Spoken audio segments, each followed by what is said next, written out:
Please silence all cell phones and electronic devices to minimize disruptions throughout the hearing. Also, if you wish to testify, please see the Sergeant at Arms in the hallway and fill out a witness slip. At any time throughout today's proceeding, please do not approach the dais. We thank you for your kind cooperation. Chair, we are ready to begin.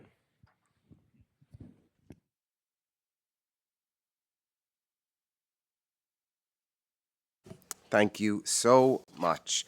Good morning. My name's Lincoln Ressler. I have the privilege of chairing the Committee on Governmental Operations, State and Federal Legislations. I would like to recognize and thank our distinguished public advocate for joining us today. And I believe we have Councilmember Palladino on Zoom as well as folks make their way in this morning. We've got a very contentious hearing on some Airbnb-related legislation across the way over at City Hall that I think is capturing a lot of my colleagues' attention.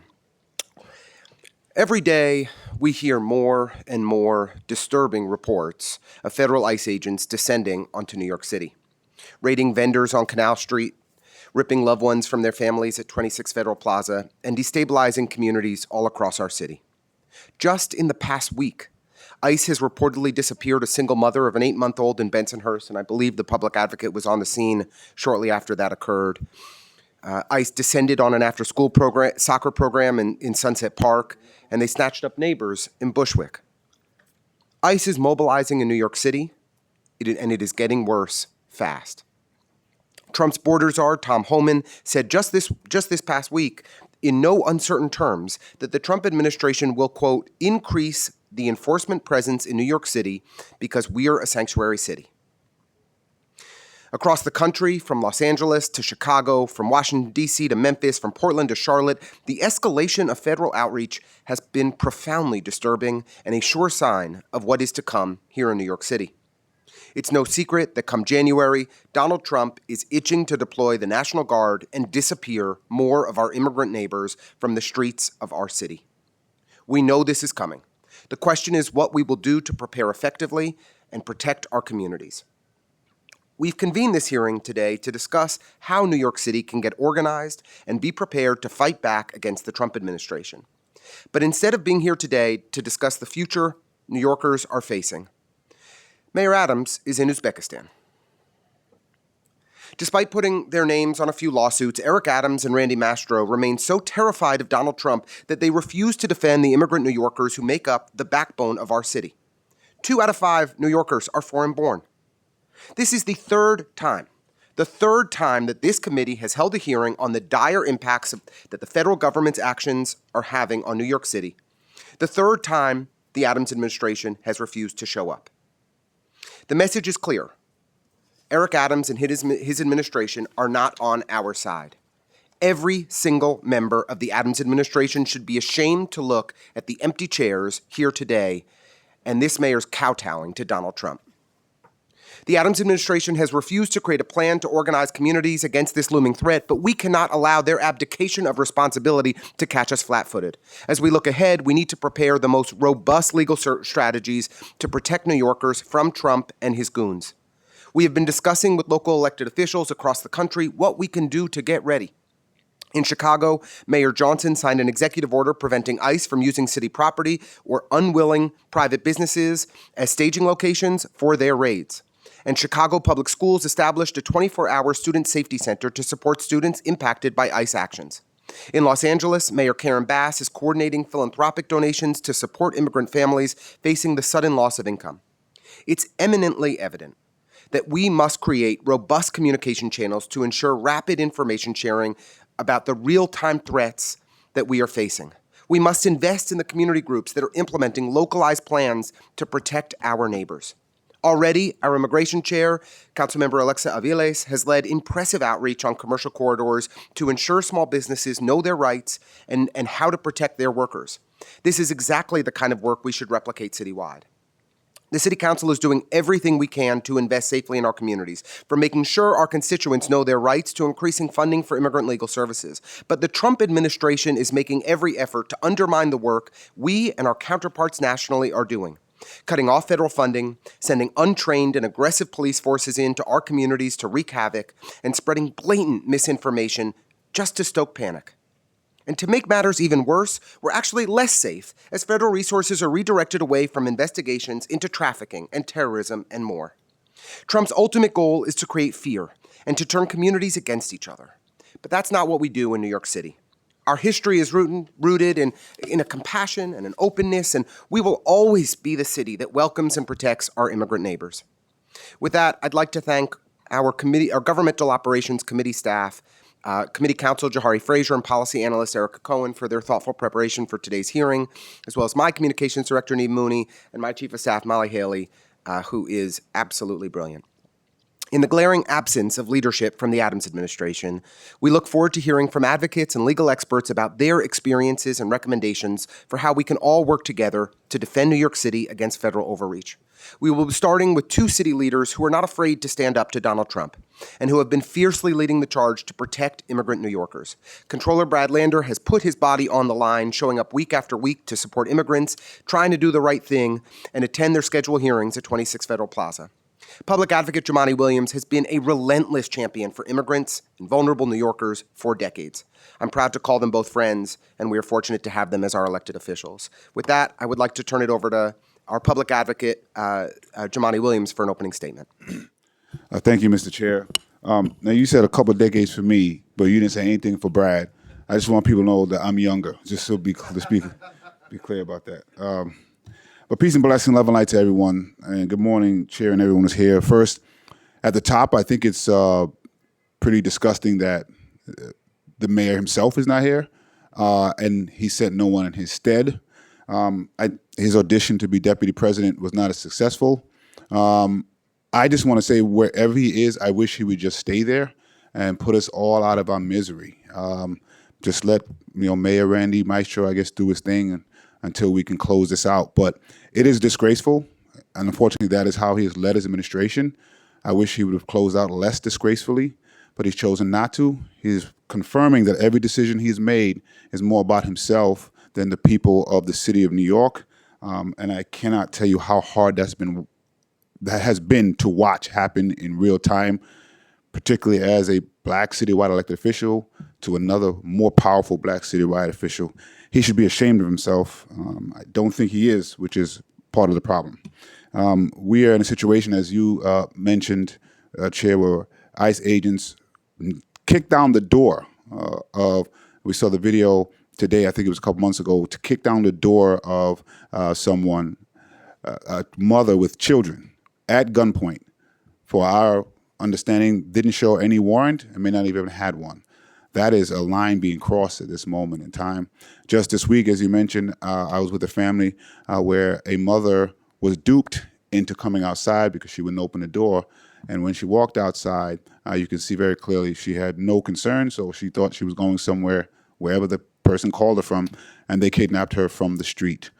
In that room was a very chilling feeling when I was there, telling the remaining family members they probably shouldn't leave their house for a couple of days as we try to figure out what's going on, as the person who we think did this threatened to call ICE on the entire family as an act of revenge.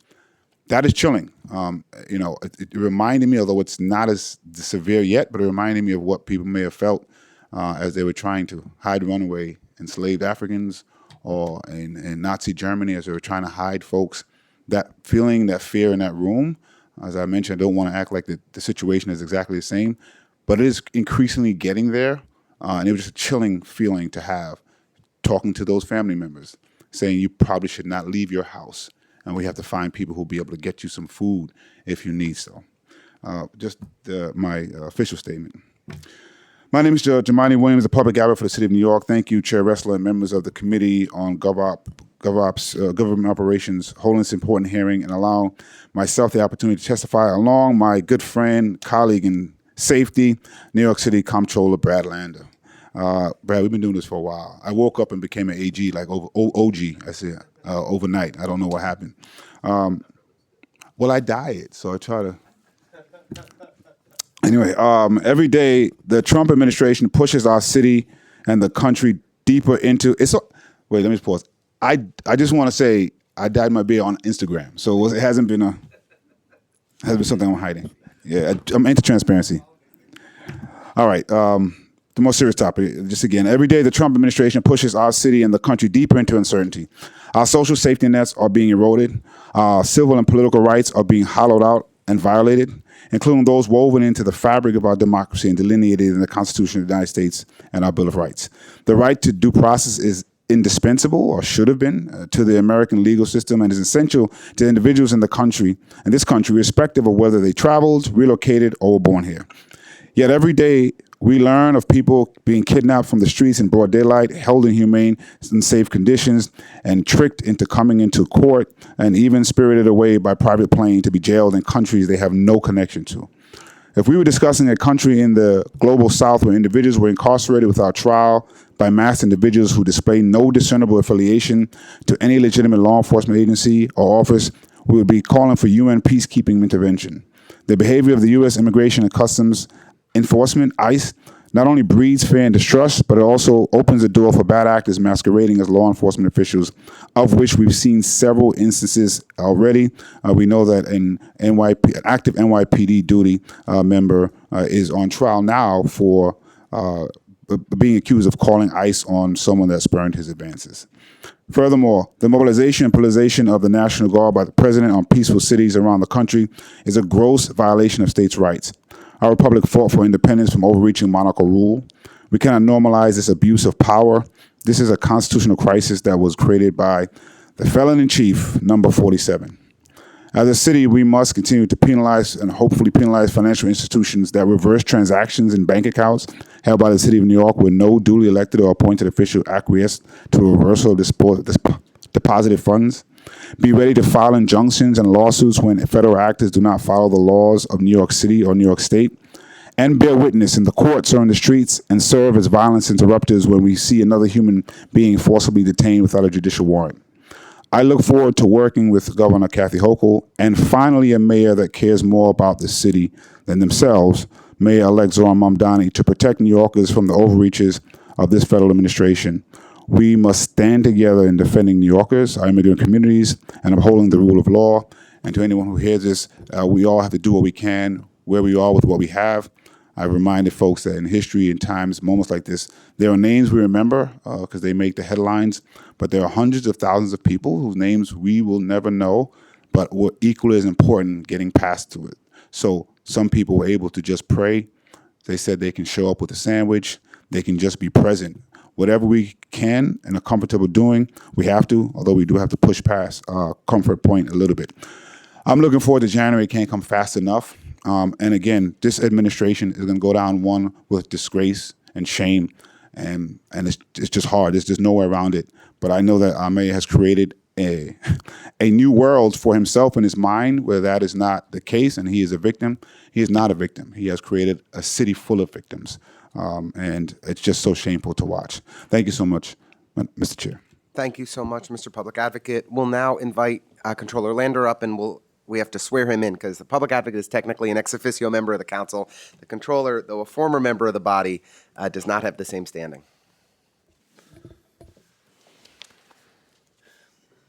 All right, before we begin, I will administer the affirmation. I see you've already raised your hand, Controller Lander. So do you affirm to tell the truth, the whole truth, and nothing but the truth before this committee and to respond honestly to council member questions? I do. Thank you. All right, you may begin when ready.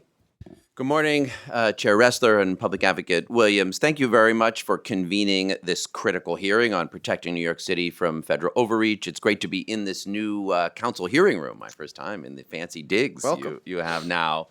But for all the, joking about Jumani's beard and this committee room, this is an urgent moment. National Guard or federal troops have been deployed over the objections of state and local elected officials to Chicago, Los Angeles, Portland, Washington, D.C., and now Charlotte, North Carolina, which, let's be clear, is not even a sanctuary city, in all those cases stoking fear, provoking chaos, and imposing federal power in a manner designed to undermine constitutional democracy. ICE agents are lawlessly abducting our neighbors every single day. President Trump has weaponized federal funding using taxpayer dollars for purposes of coercion and extortion.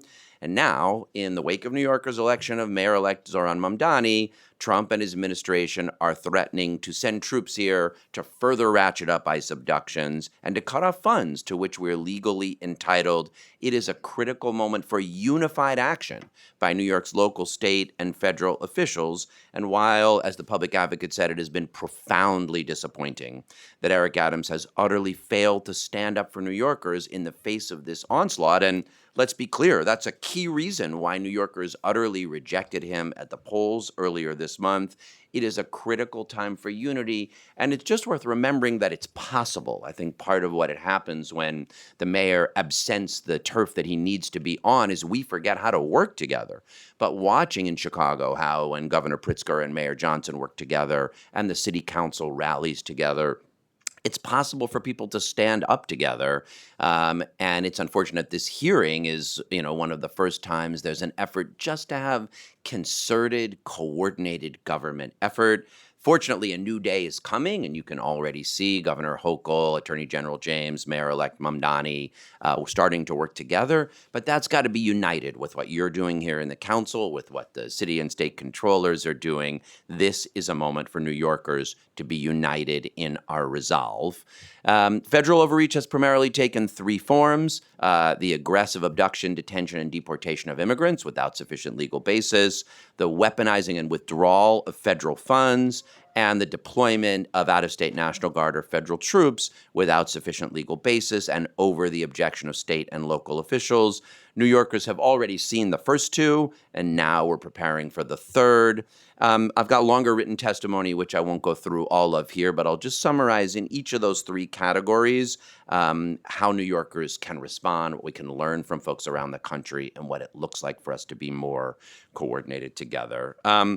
We've been working together and talking, Chair Ressler and others, about what's happening to immigrant New Yorkers. And it's just worth remembering how profoundly an immigrant city this is, not just because you can almost see that copper-plated statue out in the harbor, but 40% of New Yorkers are foreign-born. 50% of New Yorkers live in mixed-status households, including 1 million children. This is the past, present, and future of New York City. These are our families, our neighbors. These are New Yorkers, and Trump's cruel and lawless mass deportation agenda not only violates the Constitution and the values of our city, but fundamentally violates what it means for us to be and live as New Yorkers.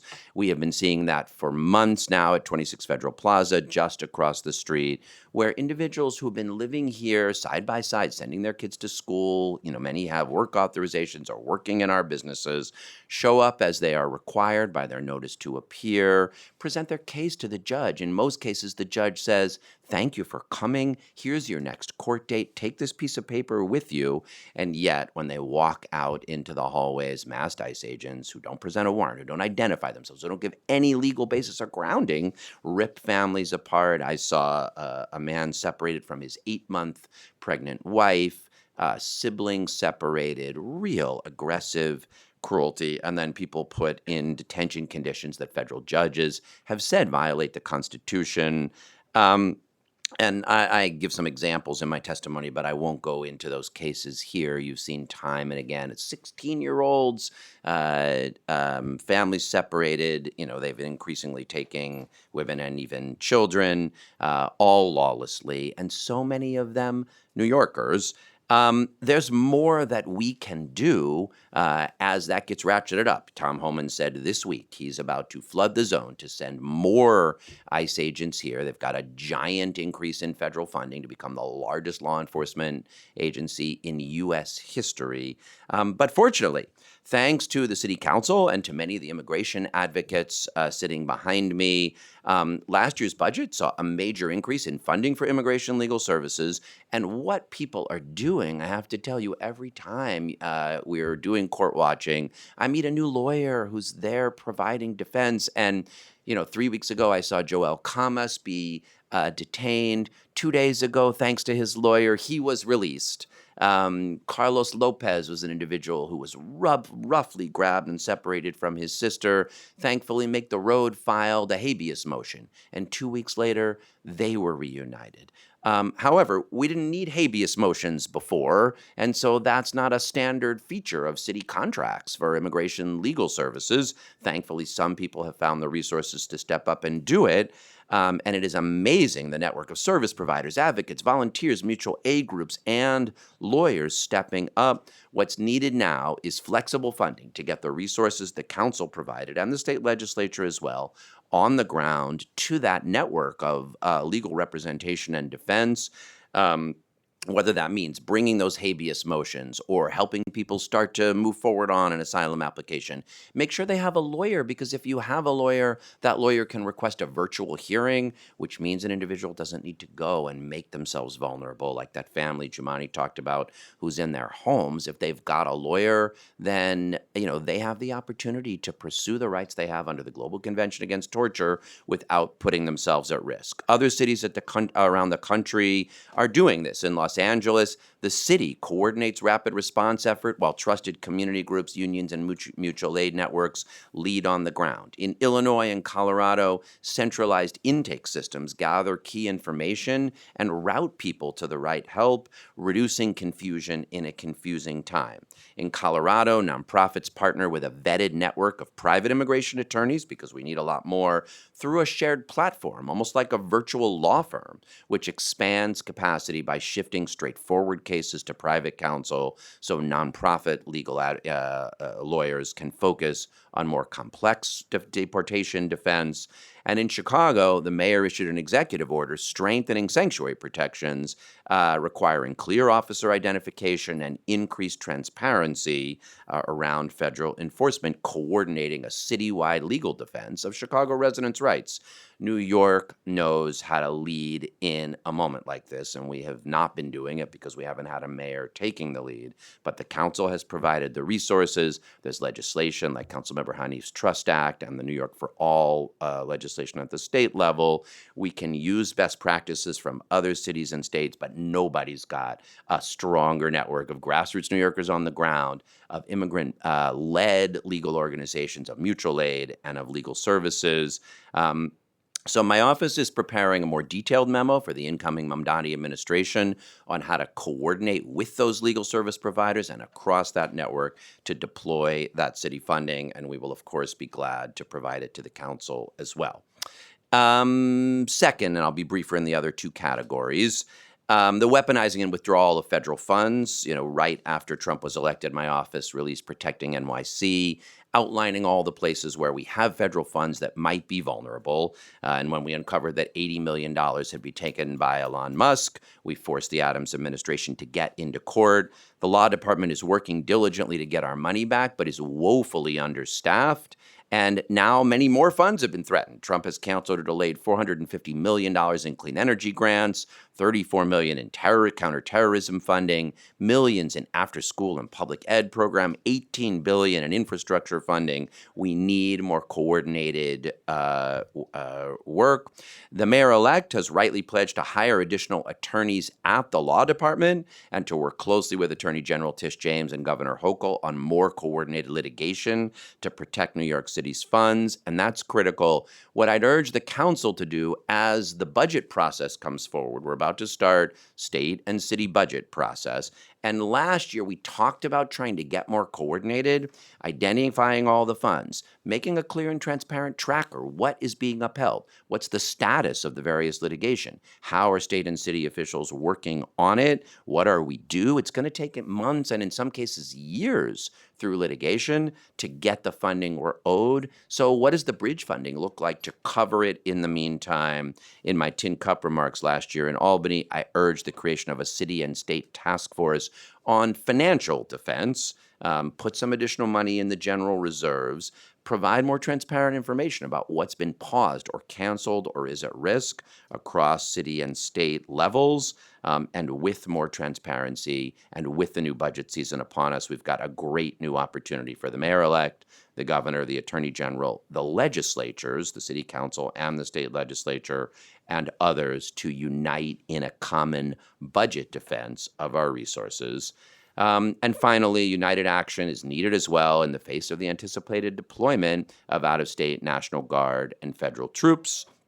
We've seen in Portland and now in Chicago some success in litigation. And so the governor, the attorney general, and the mayor-elect can work together to go into court.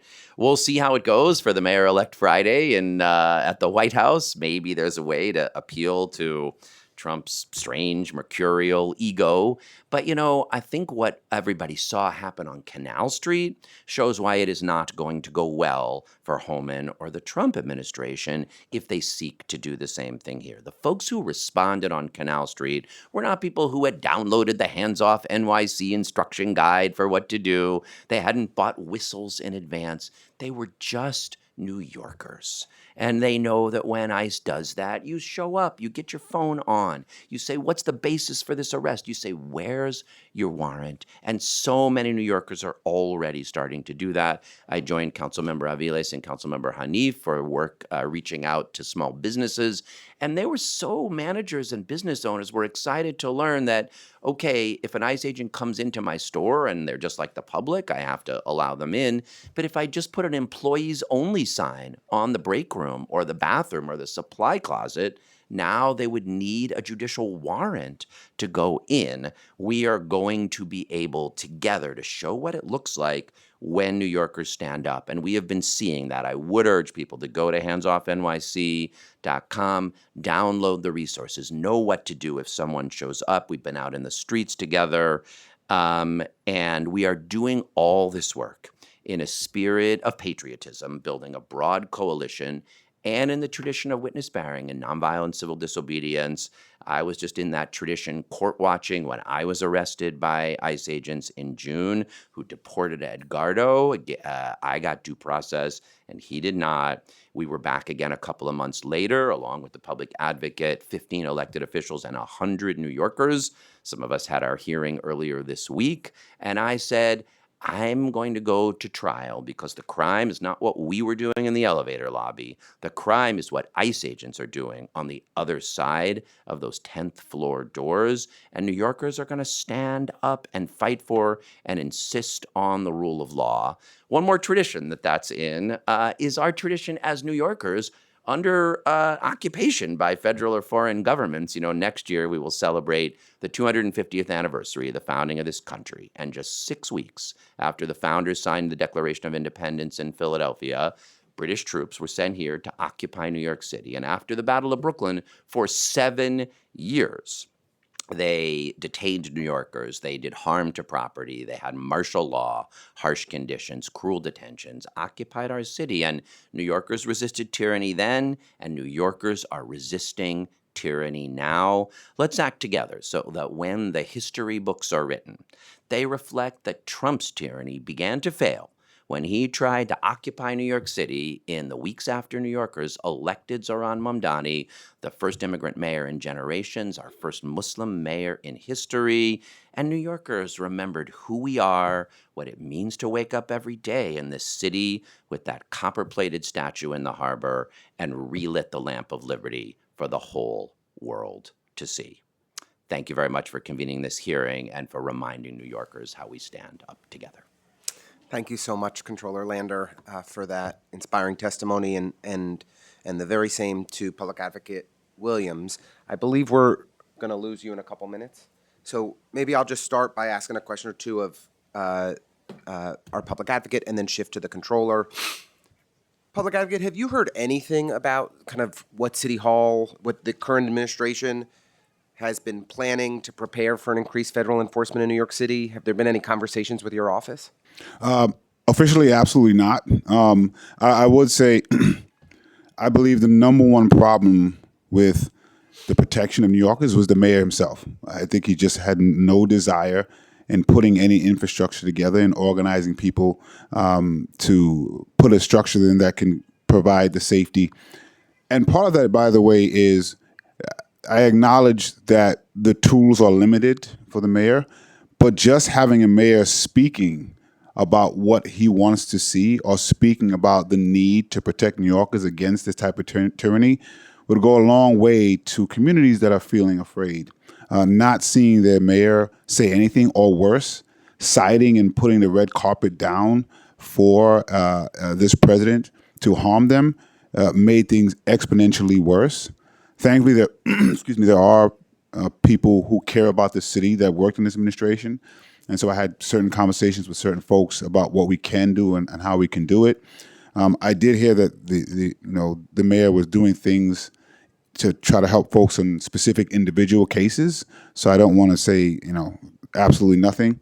But to the scale of what we are seeing, the mayor's actions were pretty disgraceful, from nonfeasance to malfeasance. And I failed to recognize we have Brooklyn's own Councilmember Vernikoff online, and all the way from the South Shore, Councilmember Morano is here with us in person. Thank you for being here.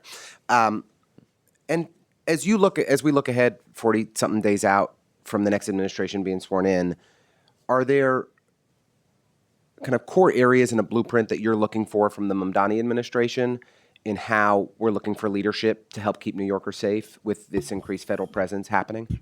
Well, one, we're going to have a mayor that actually cares about the city, in my opinion, more than himself. It's interesting, that the mayor-elect is going to be meeting with the president tomorrow, and I think some folks are trying to compare that with Eric Adams.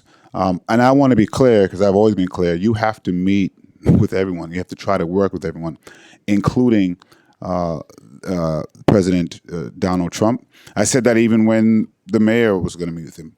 But you also have to have a mayor that is going to say, I'm going to do everything I can to prevent the worst of what you're trying to do to New York. And so I'm confident that's what we have in Zohran Mamdani, who's going to do everything he can to work with the president, with the governor. But if it's going to harm New Yorkers, it won't. So the first step is being able to clearly draw the line of what you're going to do and not do.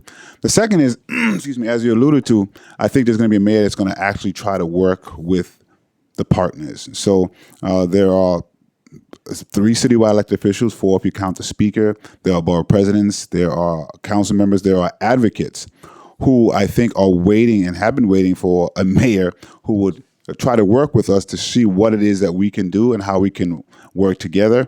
And we had, I always said, if you have everybody sounding like me, you probably messed up a little bit. So the fact that everyone was scorching the leadership of Eric Adams was just tough, because he did nothing to try to work with us. And so I think the first thing is any mayor saying with the electeds, what can we do? How are we going to do it? There's a blueprint being laid out by the folks that the comptroller spoke about, that we have been working with as well, Hands Off New York. The sad thing about what happened, the only silver lining about this happening in other cities is we're in touch with some of those other cities, trying to learn lessons of what went right and what didn't, and how you organize on the local level and empower some folks. And so having a mayor that will help do that, and unlike this mayor who's trying to leave a almost $5 billion budget hole for someone else to fix, I think they're going to have a mayor who will say, let's find some money in the budget to support those efforts, provide structure for those efforts, and allow advocates an ability to get some funding as well to provide the services that are needed. Great. Really appreciate you being here with us today. Thank you. Thank you so much. Brad, I don't know when the last time we were in a council hearing together, so this is awesome. I may have to get reelected because these are great digs. This is not what we had when we were council members. So thank you again. Peace, everyone. Uh-oh. Shit. So you're going back to the 45th? Is that what we're talking about? Oh Lord, no, that's not what I'm doing. I don't think Brad is coming back here, but we'll see. Well, thank you for being here. Controller, thank you again for that great testimony. You put out a really insightful report in June around the need to do more on immigrant legal services. And just would love for you to elaborate on that a little bit more today. You spoke to it a bit in your testimony, but just a few areas that I'd love for you to dig in on. The New York Immigrant Family Unity Project that provides, essential legal representation for immigrants detained and facing deportation. We've done some additional investments there. Is this an area where we need to be doing more? Action NYC, or I guess they're calling it Immigrant Legal Help Centers now.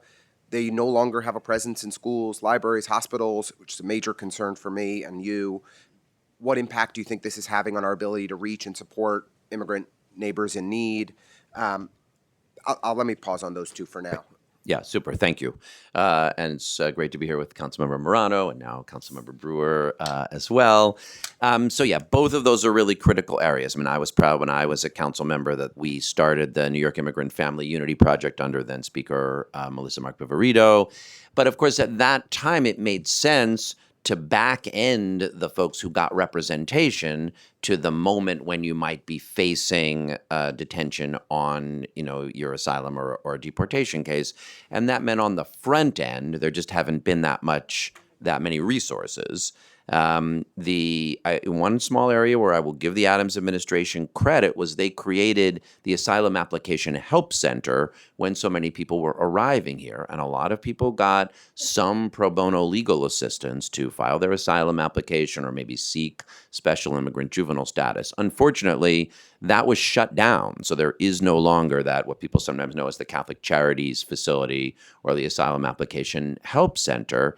And now, so many of the people who are being detained at 26 Federal Plaza or 290 Broadway, they have their notice to appear. It's their very first hearing in court, so they haven't even had a chance to get connected to counsel.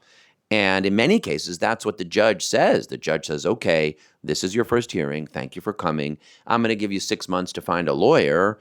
But then when they go out in the hallway, rather than getting time to find a lawyer, they're detained before they can ever find one. So more front-end assistance is needed to help people know, can they get a virtual hearing online?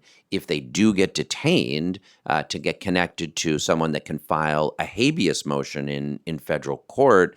Most immigration attorneys never had to do that before. They know immigration court, which is part of the executive branch, but they aren't necessarily lawyers who file habeas motions in federal court. So all of that needs to happen in new ways than it did before.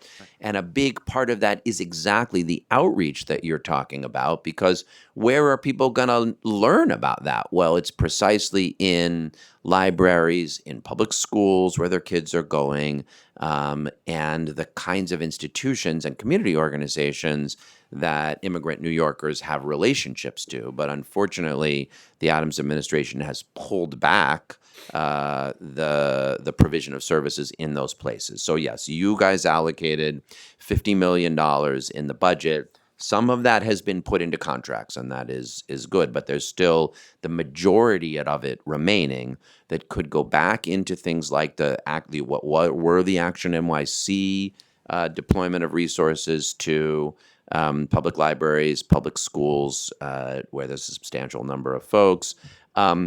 The grassroots contracts to community-based organizations that speak the languages and are trusted by people to get the basic information. Okay, here's how you can ask for a virtual hearing. Here's what to do, and make sure someone has your A number so that if you are detained, you can get connected to counsel. So that front-end outreach work that's going to be done by a lot of actors, most of whom are not lawyers. They might be volunteers. They might be employees of a nonprofit. They might be a library worker. What do you do in those cases? That kind of basic know your rights.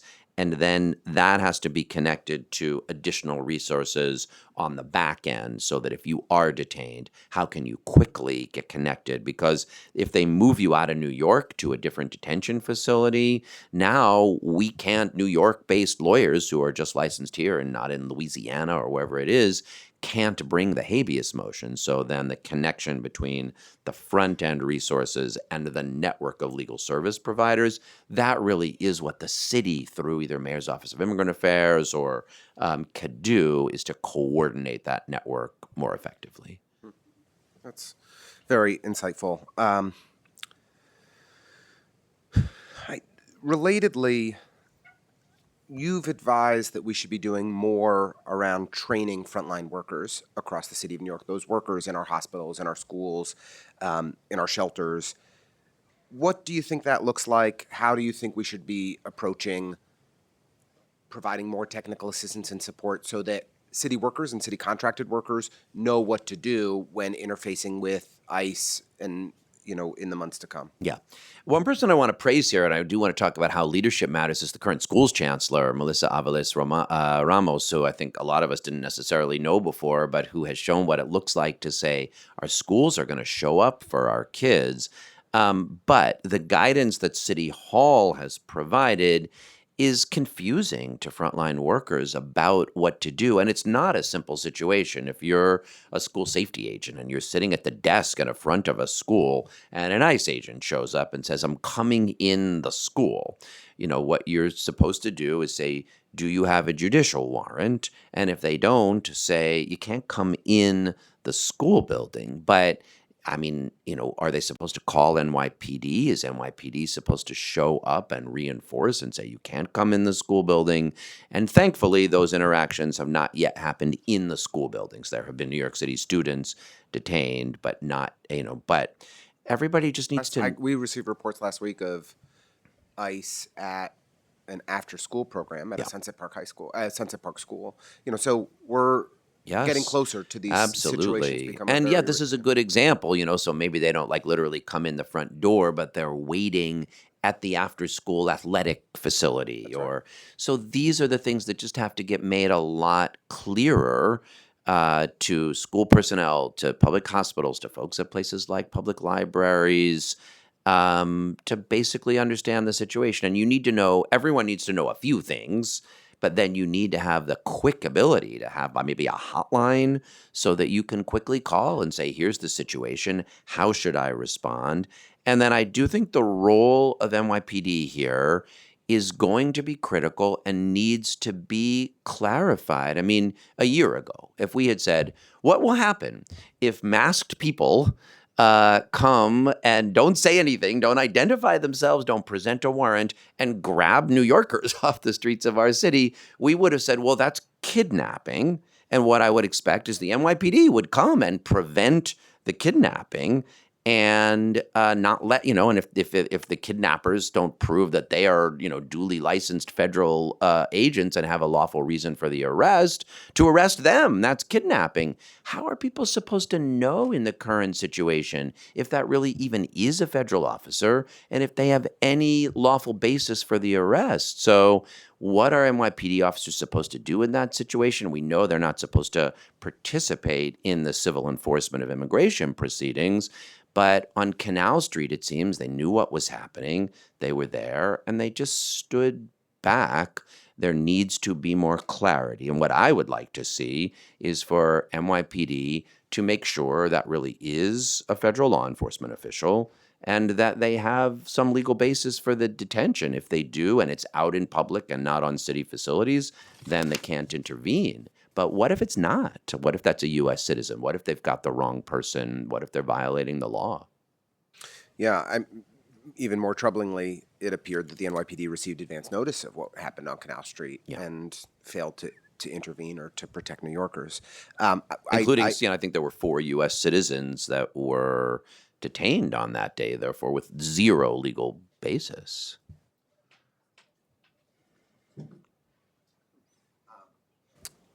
I did not formally recognize the former chair of this committee, but it is always a pleasure to have Gail Brewer here with us. It's good to see you, Gail.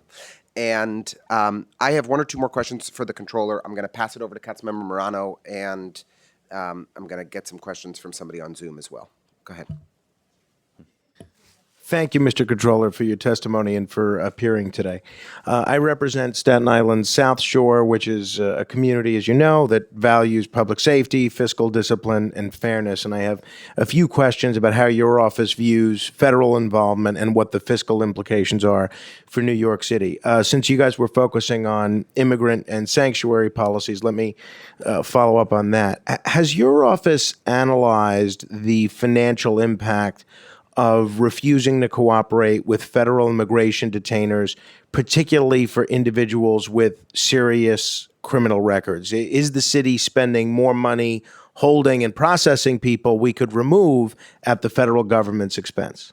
So we have taken a look at this in a document we called Facts Not Fear.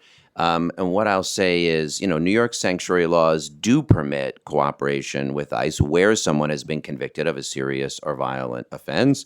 In the vast majority of the detentions that we have seen during the Trump administration, people have no criminal records whatsoever, much less for a serious or violent offense. And so what's happening is arresting people who are working, who are parents, And the evidence is pretty clear for New York City that the value of being a diverse and immigrant city, it's like $61 billion in taxes that immigrant New Yorkers paid last year.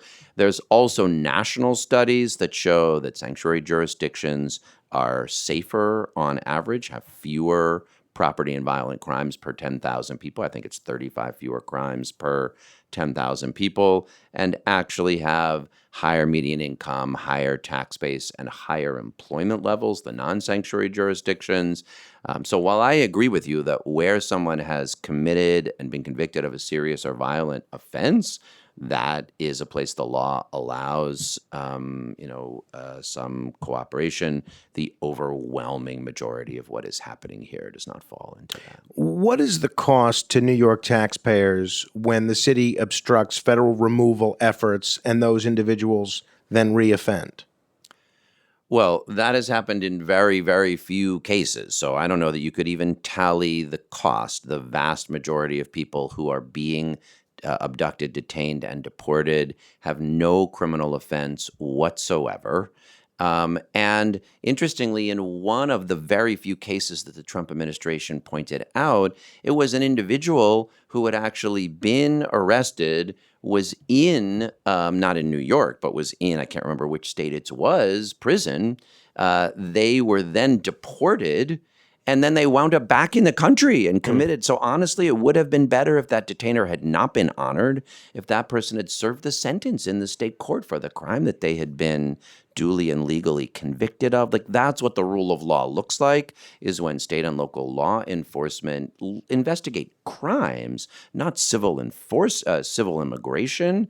Right now, as the chair said, all of these resources that should be going to public safety, to trafficking, to federal law enforcement are being diverted to civil immigration enforcement in ways that make us less safe. Obviously, I think most of us are hoping that when the president and the mayor-elect sit down on Friday, they can get to a point of cooperation that works well for the city, works well for federal and city taxpayers. If they can't, let's say, what is the dollar amount of federal funds currently at risk if the city continues to position itself in open conflict with the administration? I'm thinking in terms of transit grants, in terms of Homeland Security funds, in terms of NYCC and HUD, FEMA, or other federal law enforcement grants. So out of the city's budget of roughly $115 billion, roughly $10 billion is federal funding. So a little less than 10%, but significant. That's school lunch money, that's federal housing vouchers. Now, those aren't things that should be able. The federal government is not legally authorized to take one city's money. If the federal government wants to cut food stamps, that might be cruel. But if you do it to everyone, that at least has legal basis. But yes, they came for the $18 billion that are the Gateway Tunnel and the 2nd Avenue subway. New Yorkers aren't yet relying those on a daily basis, but we have significant exposure. Lastly, just to touch upon the National Guard situation, has your office conducted any independent analysis to determine whether federal deployments have actually harmed public safety or the economy in other cities where we've already seen that? Interesting. We have not done that. That one might be an interesting analysis to conduct. Thank you. Thank you. Thank you so much, Councilmember Morano. We may be getting some questions from Councilmember Vernicott, but I will just ask one or two more in the interim. I'm particularly concerned about utilization of our hospitals. Our public hospital system has been the place where undocumented New Yorkers access essential health care for generations. It's painfully obvious that if immigrants are not accessing the health care that they need, that it makes our entire communities less healthy and safe. What additional step? And you highlighted the chancellor's clear communication around, our schools being a haven for all New Yorkers. The communications from our hospital system has actually been a little bit more muddy or gray, is a little less crisp.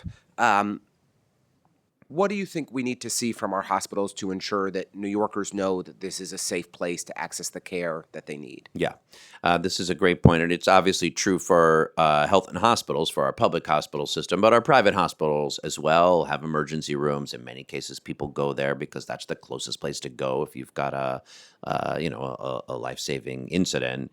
And yes, I think what the incoming administration could do is convene those hospital networks, beginning with New York Health and Hospitals, but including our private hospital networks as well, and make clear what New York sanctuary laws, say, which is that you don't ask people their immigration status when they're seeking health care. And for the city hospitals in particular, if an ICE agent would show up, just like at the front door of a school, they would need a judicial warrant to be allowed in. And that needs to be clear to all providers. So that, yes, just like it's critical if you have witnessed a crime to be comfortable coming forward to report it without fear of deportation. If you are sick, if you have a communicable disease, or if you have a life-saving injury, you've got to be able to go to that hospital without worrying about whether it will lead to your deportation.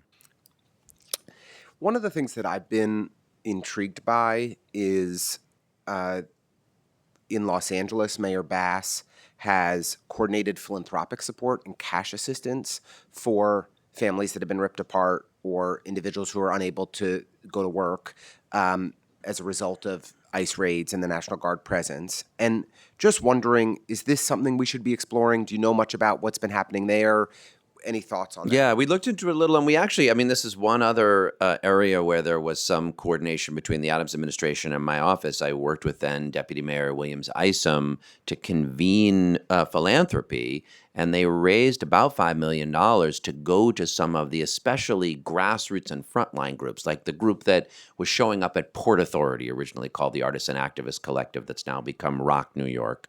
Brand new group that responded to this moment, and of course is eligible for public dollars. But, when you're a brand new group, especially if you're, immigrant-led, relatively small, philanthropic dollars can be a much more realistic way to get that first grant, to start providing the kind of grassroots support on the ground. So that network exists. The New York Community Trust and Robin Hood Foundation were two anchors of it. I know that there's a whole set of foundations who are funding the transition effort for the incoming Mamdani administration. I think this would be one great thing for them to think about using resources to do.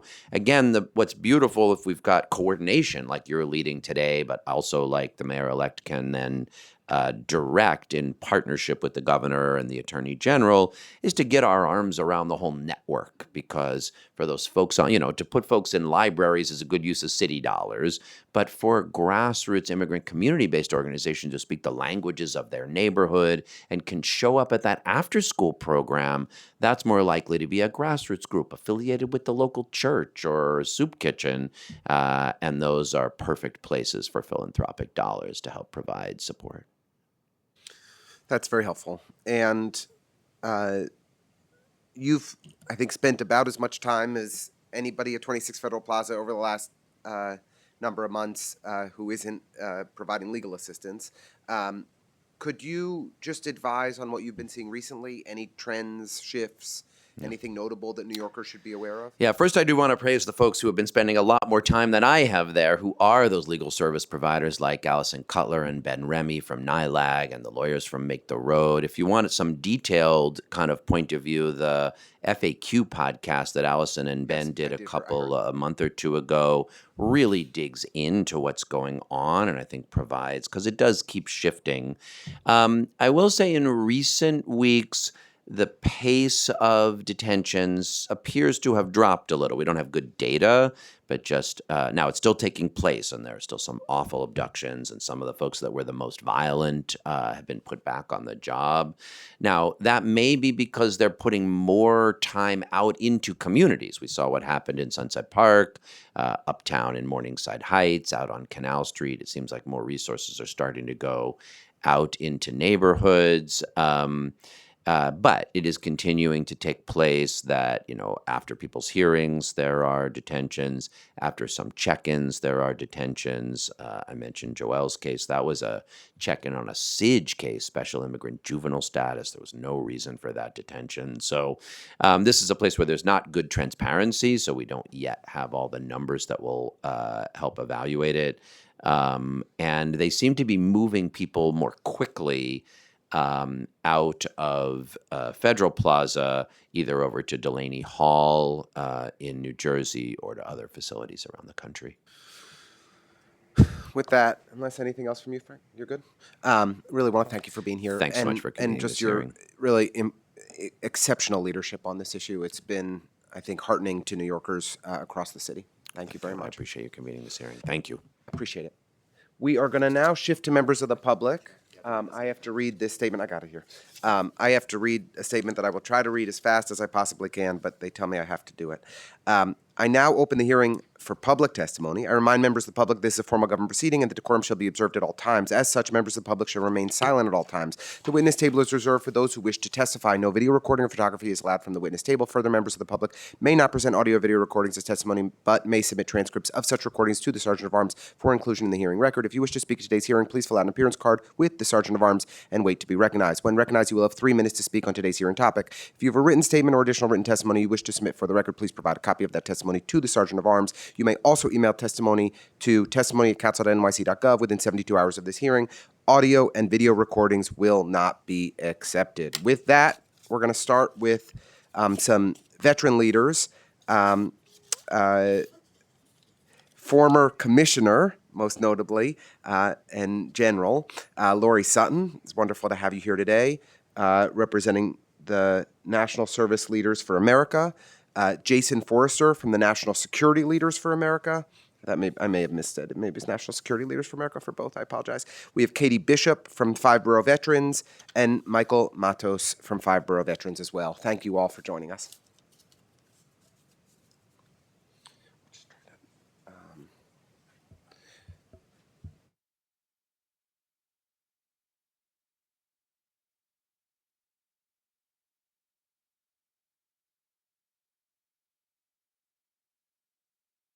Great.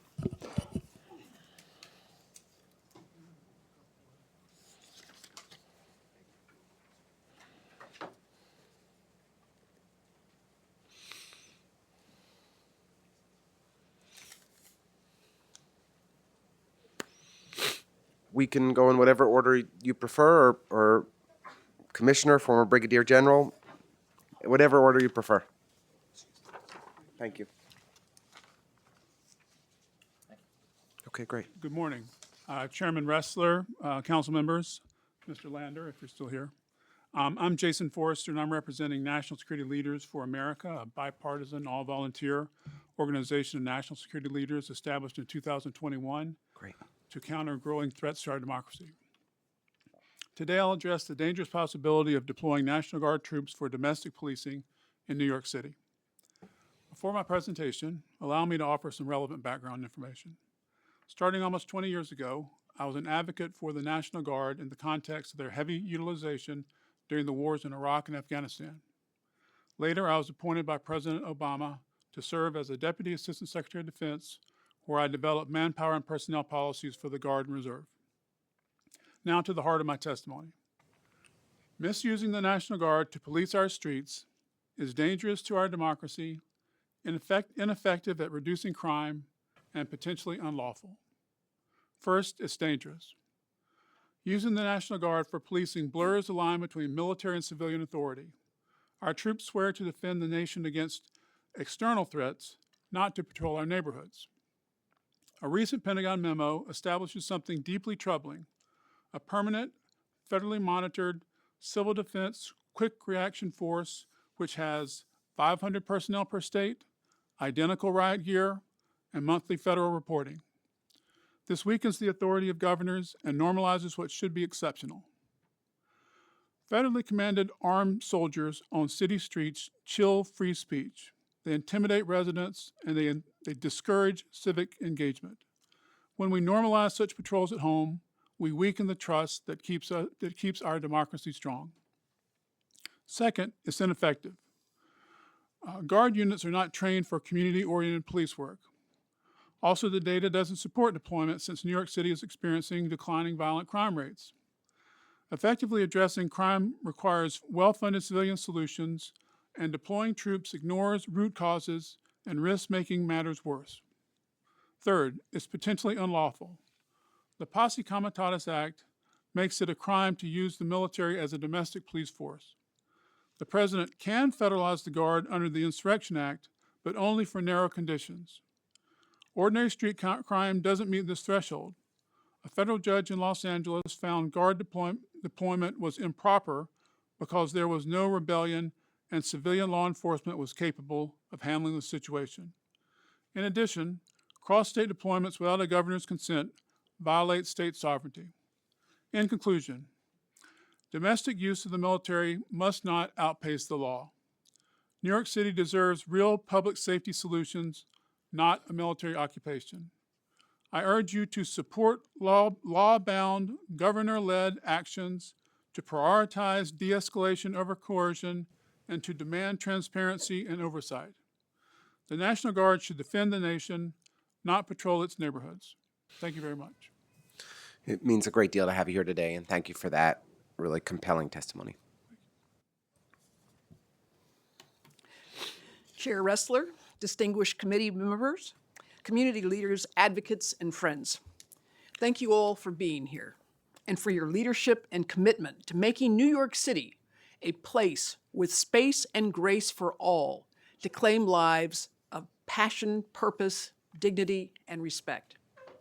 I speak today wearing several hats, having served as the founding commissioner for the New York City Department of Veterans Services, as a combat veteran with nearly 30 years of military service, as a psychiatrist and advocate for accelerating access to breakthrough treatments for PTSD, and as a member of the National Security Leaders for America, a bipartisan, all-volunteer organization of senior national security leaders established in 2021 to counter growing threats to our democratic institutions, constitutional norms, and the rule of law.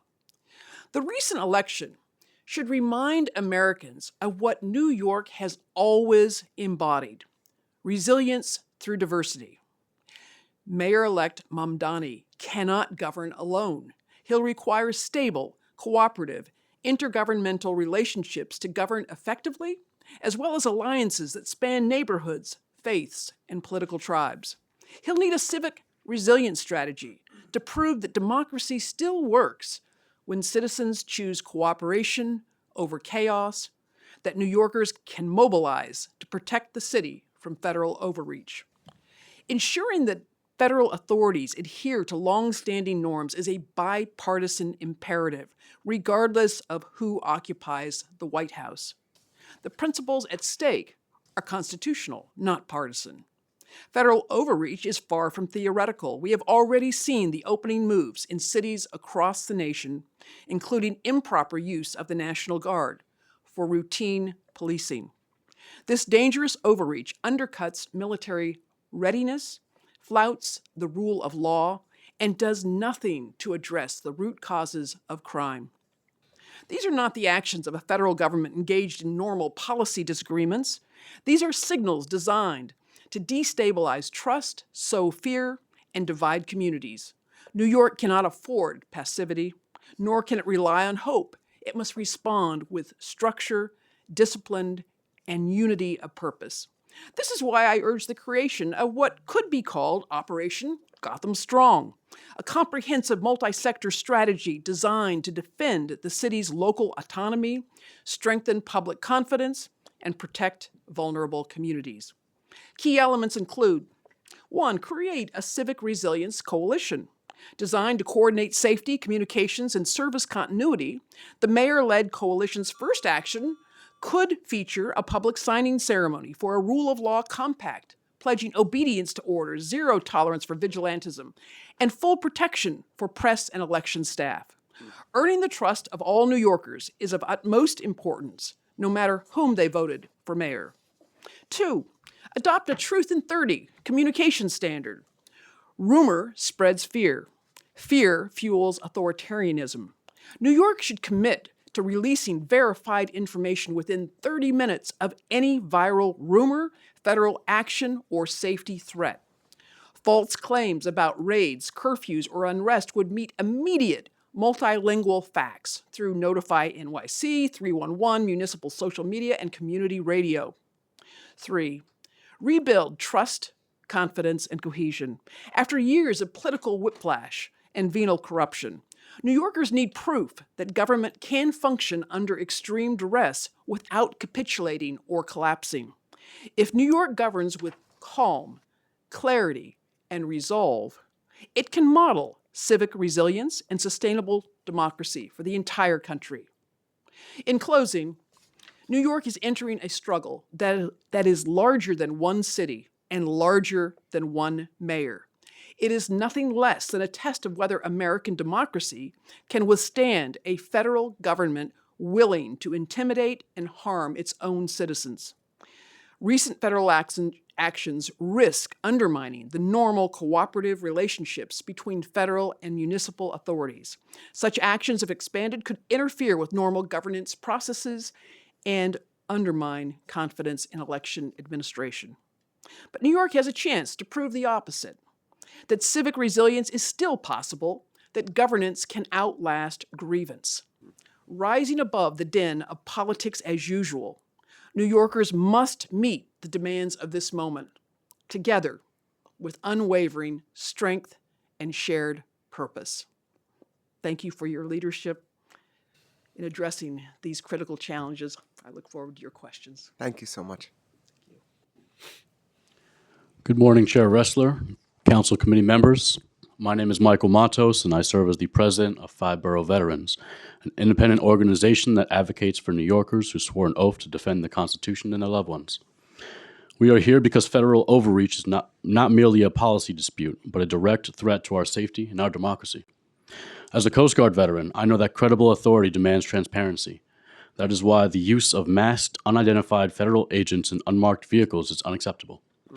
When force is used without names, faces, or accountability, it does not secure our streets, it undermines trust, endangers the public, and damages the reputation of every federal officer who serves with integrity. Deploying the National Guard, framed by the President as a response to crime and social unrest, has serious implications for our communities. Guard members swear a dual oath to state and nation, but they are also our neighbors, coworkers, and loved ones. Suggesting they be used against their own communities risks crossing boundaries signaled by the Posse Comitatus Act and forces them into an impossible ethical dilemma. No service member should be asked to stand against the very people they are charged with defending. Ongoing federal threats to arrest and deport Mayor-elect Zohran Mamdani raise deep concerns about the misuse of federal authority. Targeting a naturalized citizen elected by New Yorkers sets a dangerous precedent, using citizenship as a weapon against political opposition. Such actions erode confidence in our electoral system and call into question the security of citizenship itself, striking at the principles those of us who've served have promised to uphold. Today's moment calls for courage and responsibility.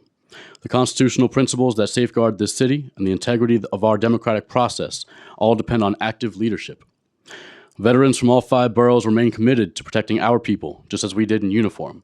The question that now stands before those in office is whether they will demonstrate the same resolve in upholding the values that anchor our city and our Constitution. Thank you. Thank you so much. Good morning, Councilmember Ressler. Good morning, Councilmember Morano. Good morning, General. My name is Katie Bishop. I served in the Marine Corps from 2007 to 11. I moved to New York about a decade ago, went to Queens College, graduated about 8 years ago. I serve on Community Board 6. We've shared some space together. I own a business in Gowanus, and I am deeply invested in my city and our city. To echo what all of my friends here on the table have said, this is a gross overreach, the idea of sending National Guard troops to New York City. It undermines what we swore an oath to defend.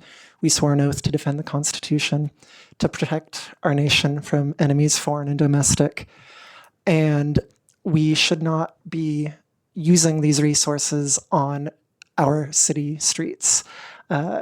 part of what sets America apart is the fact that we don't use our military, our active duty military, on our domestic soil. I also want to speak, Councilmember Morano, about allocation of resources. I would think that the amount of money being spent on ICE in the states is a misallocation of resources. I think that this is addressing a symptom of a larger problem. I would posit putting federal resources into bringing more education to our communities, bringing fair housing to our communities, making sure people are fed. These are things that prevent crimes. When people have a house, when people have food, when people have stability in their lives, this is what keeps us safe. I don't think having masked people in our streets is really preventing crime. It's merely responding to it. I second everything said by these friends, and I look forward to any further conversation from here. Thank you for allowing me to speak. So much. I really want to thank each of you for such thoughtful testimony, and most of all for your service to our nation, and the courage and clarity of your words that you shared with us here today. Councilmember Morano, do you have any questions you'd like to ask? Thank you, everybody, for your testimony. A couple of brief questions specifically for General Sutton. General Sutton, thank you again for your decades of service to the nation and to New York City's veterans. I appreciate the intent behind your testimony. I have a couple of questions about the practical framework of how a few aspects would go. Specifically, the Truth in 30 standard, which calls for verified information within 30 minutes of a major rumor or threat. How do we ensure accuracy when agencies are pressured to respond so quickly in situations that might be fast-moving, incomplete, or still under investigation? Obviously, you, having headed a city agency, are probably better prepared to answer this than most. Yeah, no, thank you for your question, Councilmember Morano, and for all that you've done for veterans over the years. The Truth in 30 tool is really drawn from emergency management. This has been used by FEMA. It's been adopted in many places, perhaps not Truth in 30. That is something that New York City could pioneer. But I think what is critical and what has been learned in city after city and crisis after crisis, not just today's crises, but over time, is that communication has to be clear, it has to be credible, and it has to be really actionable. People have to know that even when things seem absolutely dire, that there is a source that they can trust with credible communication. If New York City could stand up a platform like 311 in all 5 boroughs in the time that they did it, I am confident that we can do it here and do it in a way that supports those New Yorkers who are afraid already, but who are facing uncertainty, who are fearful, who see masked agents, who see armed personnel and know that something's not right, and who deserve accurate, credible, and quick information. You've emphasized that New Yorkers need proof that government can function under extreme duress without collapsing. In your assessment, which specific city systems are currently most vulnerable under stress, and how does your proposed framework directly strengthen those systems? Sure. No, I think that we've seen over these last several years, emergency management certainly has been tasked with the migrant situation and the budget implications and all that goes with that. I think our legal, it's already been said, our legal department is grossly understaffed. I think when you look at the staffing changes within the military, the judge advocate generals have been hollowed out, inspector generals. There is a real paucity of resources both at the local and state and federal level here that have to be addressed. That's why the civic resilience coalition that I suggested, this would be a mayor-led coalition that would bring together leaders from public agencies at the city, at the state level, would bring together leaders from labor and business and immigration networks, education, but really be an all hands on deck.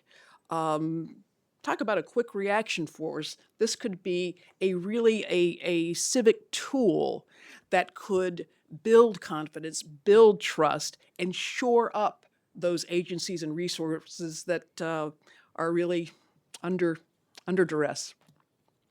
Thank you. Thank Councilmember Morano for such thoughtful questions, and he was just recently appointed this committee. We're very happy to have him. I'd like to ask questions, I think, for the whole panel, but maybe I'd start, firstly, kind of direct them to the former Deputy Assistant Secretary. You mentioned in your testimony that Guard units are not trained for community-oriented police work. Are there risks or concerns you have about safety in New York City as a result of these deployments or these similar deployments that have happened all across the country?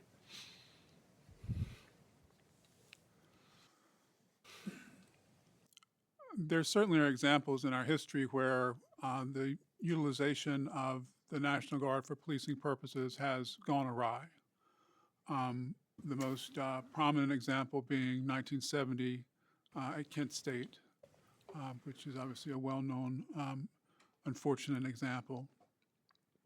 I think it comes back to what you said a second ago, Mr. Chairman. If you're not trained for the mission, then you're going to have a hard time successfully carrying out the mission. You mean when I was quoting you? What I said a second, just to be clear.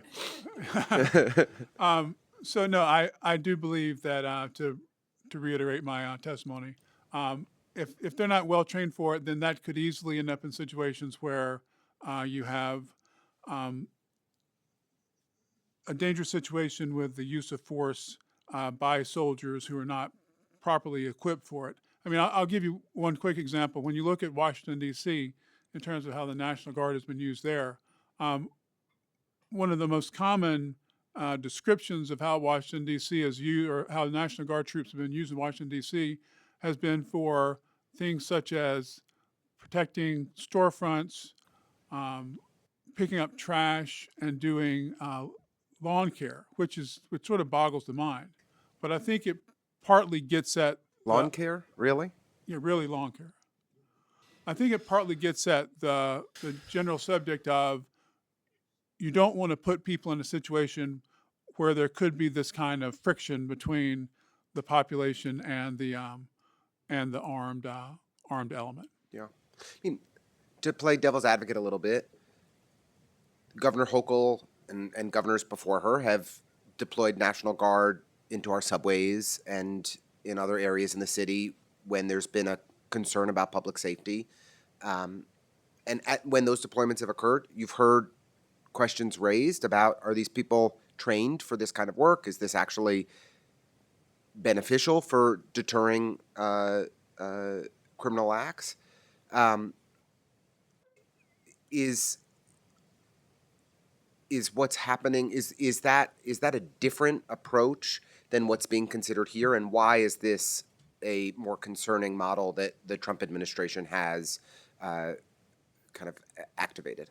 It is categorically different. And to get into U.S. law for a second, Title 32 of U.S. law allows for governors to mobilize troops for different contingencies within their state.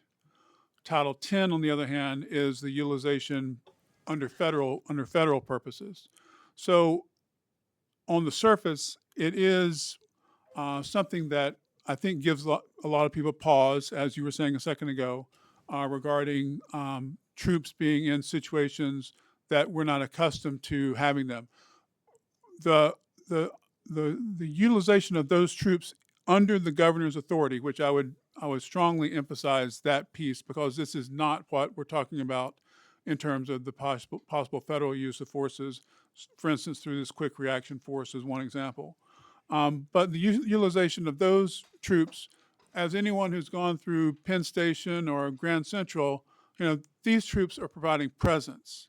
They're not even going into bags or doing frisking people. They're standing there in case something goes quite haywire. So bottom line, it's Title 32, it's under the governor's authority, and it's categorically different from Title 10. And how the governor decides to use those forces is certainly a subject for public debate. I just want to ask the panel, anything you all like to elaborate on further on this topic?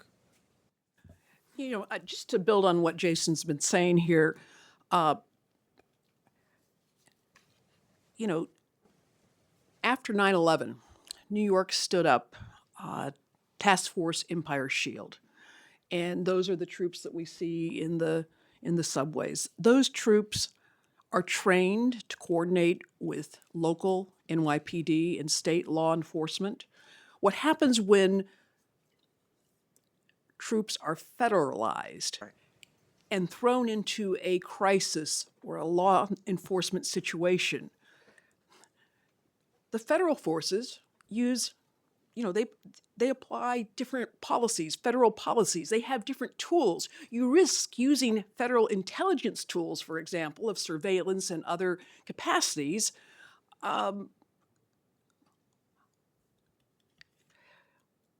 with troops who have not been trained and for whom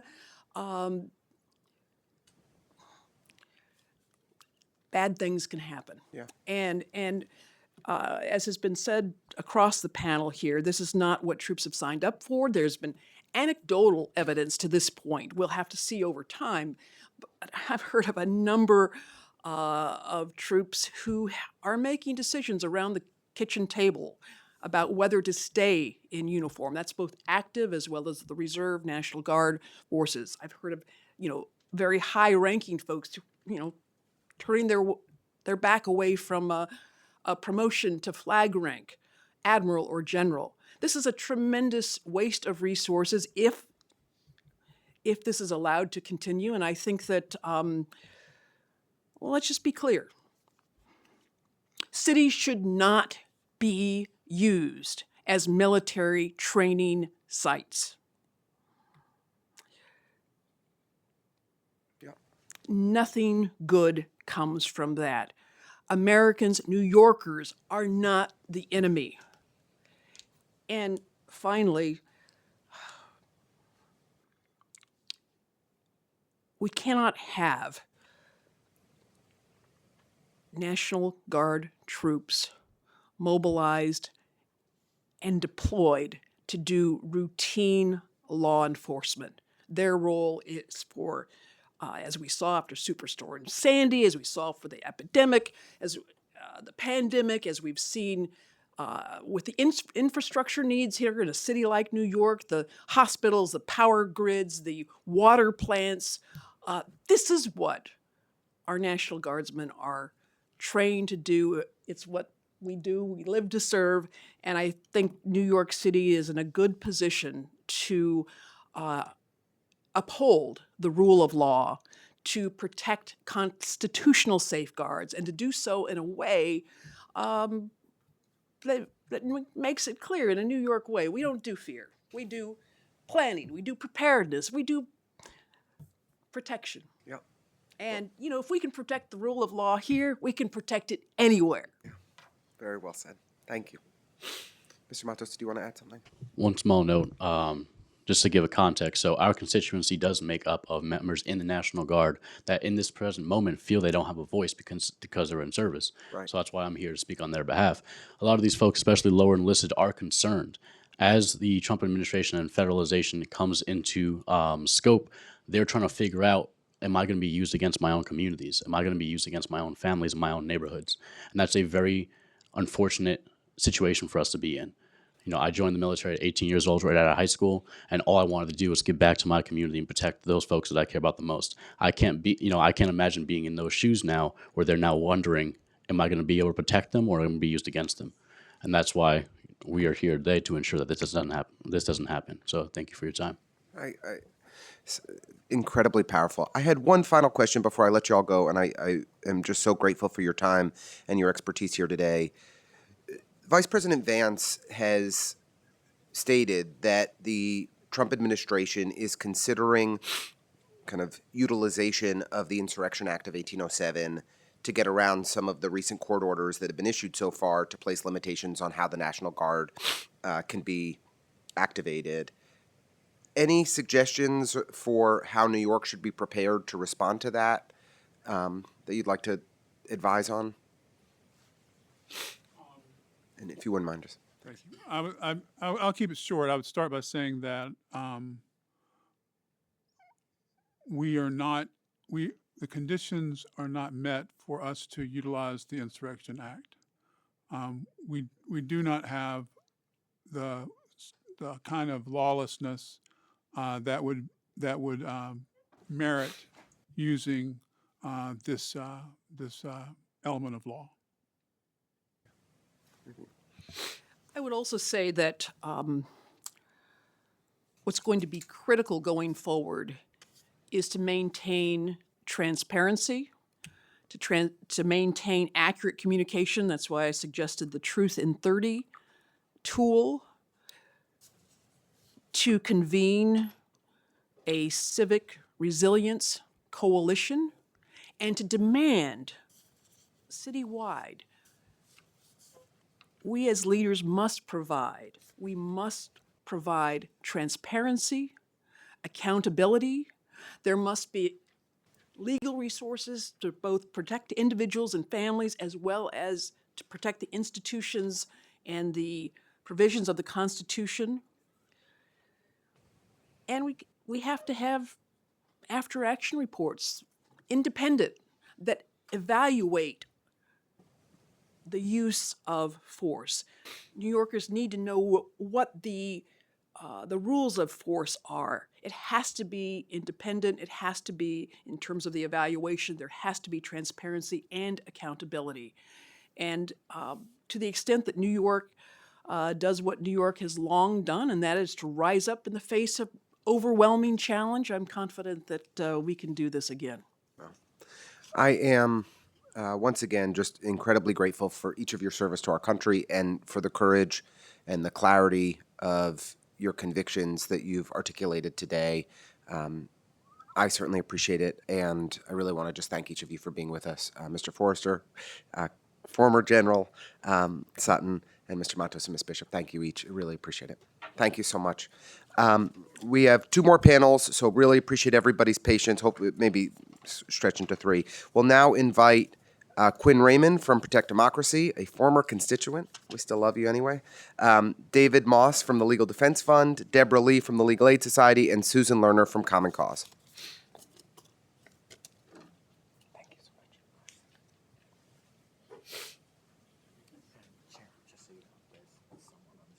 Okay. Great.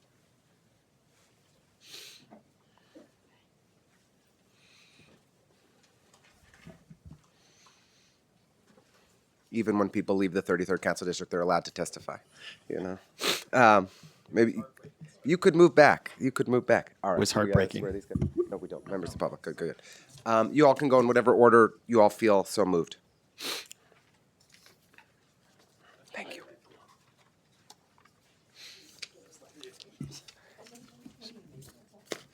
All right, I'll get us started. It's really good to see everyone here. My name is Quinn Raymond. I grew up in the East Village and currently reside in Councilmember Hanif's district in the North Slope. Sorry.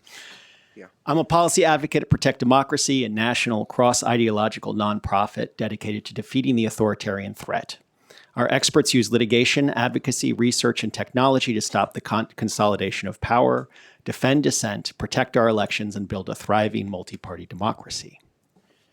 Some of our work includes securing a judicial order in Chicago to protect protesters and the press from unconstitutional and excessive force by DHS officers, successfully advocating for both federal and state laws that can improve our democracy, and more locally, suing the Trump administration to challenge the unlawful cancellation of $400 million in research funding for Columbia. To address the imminent threat of federal overreach into our city, I will highlight 3 areas of focus for your consideration. Number 1, coordination and solidarity between state and local governments, civic groups, and protest movements. This coordination and solidarity was critical in Chicago, where we've seen major progress by local leaders pushing back on federal intrusion. We're proud to be a part of that effort, and we're glad to see the groundwork being laid here by the Hands Off New York City Coalition and other groups. But in a city of our scale and political culture, unity is not a foregone conclusion. So expanding this coalition will require communication, patience, empathy, and above all else, a broader set of unconventional alliances. Leadership from the council can be critical in ensuring that everyone, business to labor to houses of worship, understands we have a shared interest in protecting a free, open, and thriving New York from federal abuse. Number 2, sustained and unified commitment to First Amendment expression. Local law enforcement can and should be a critical partner here.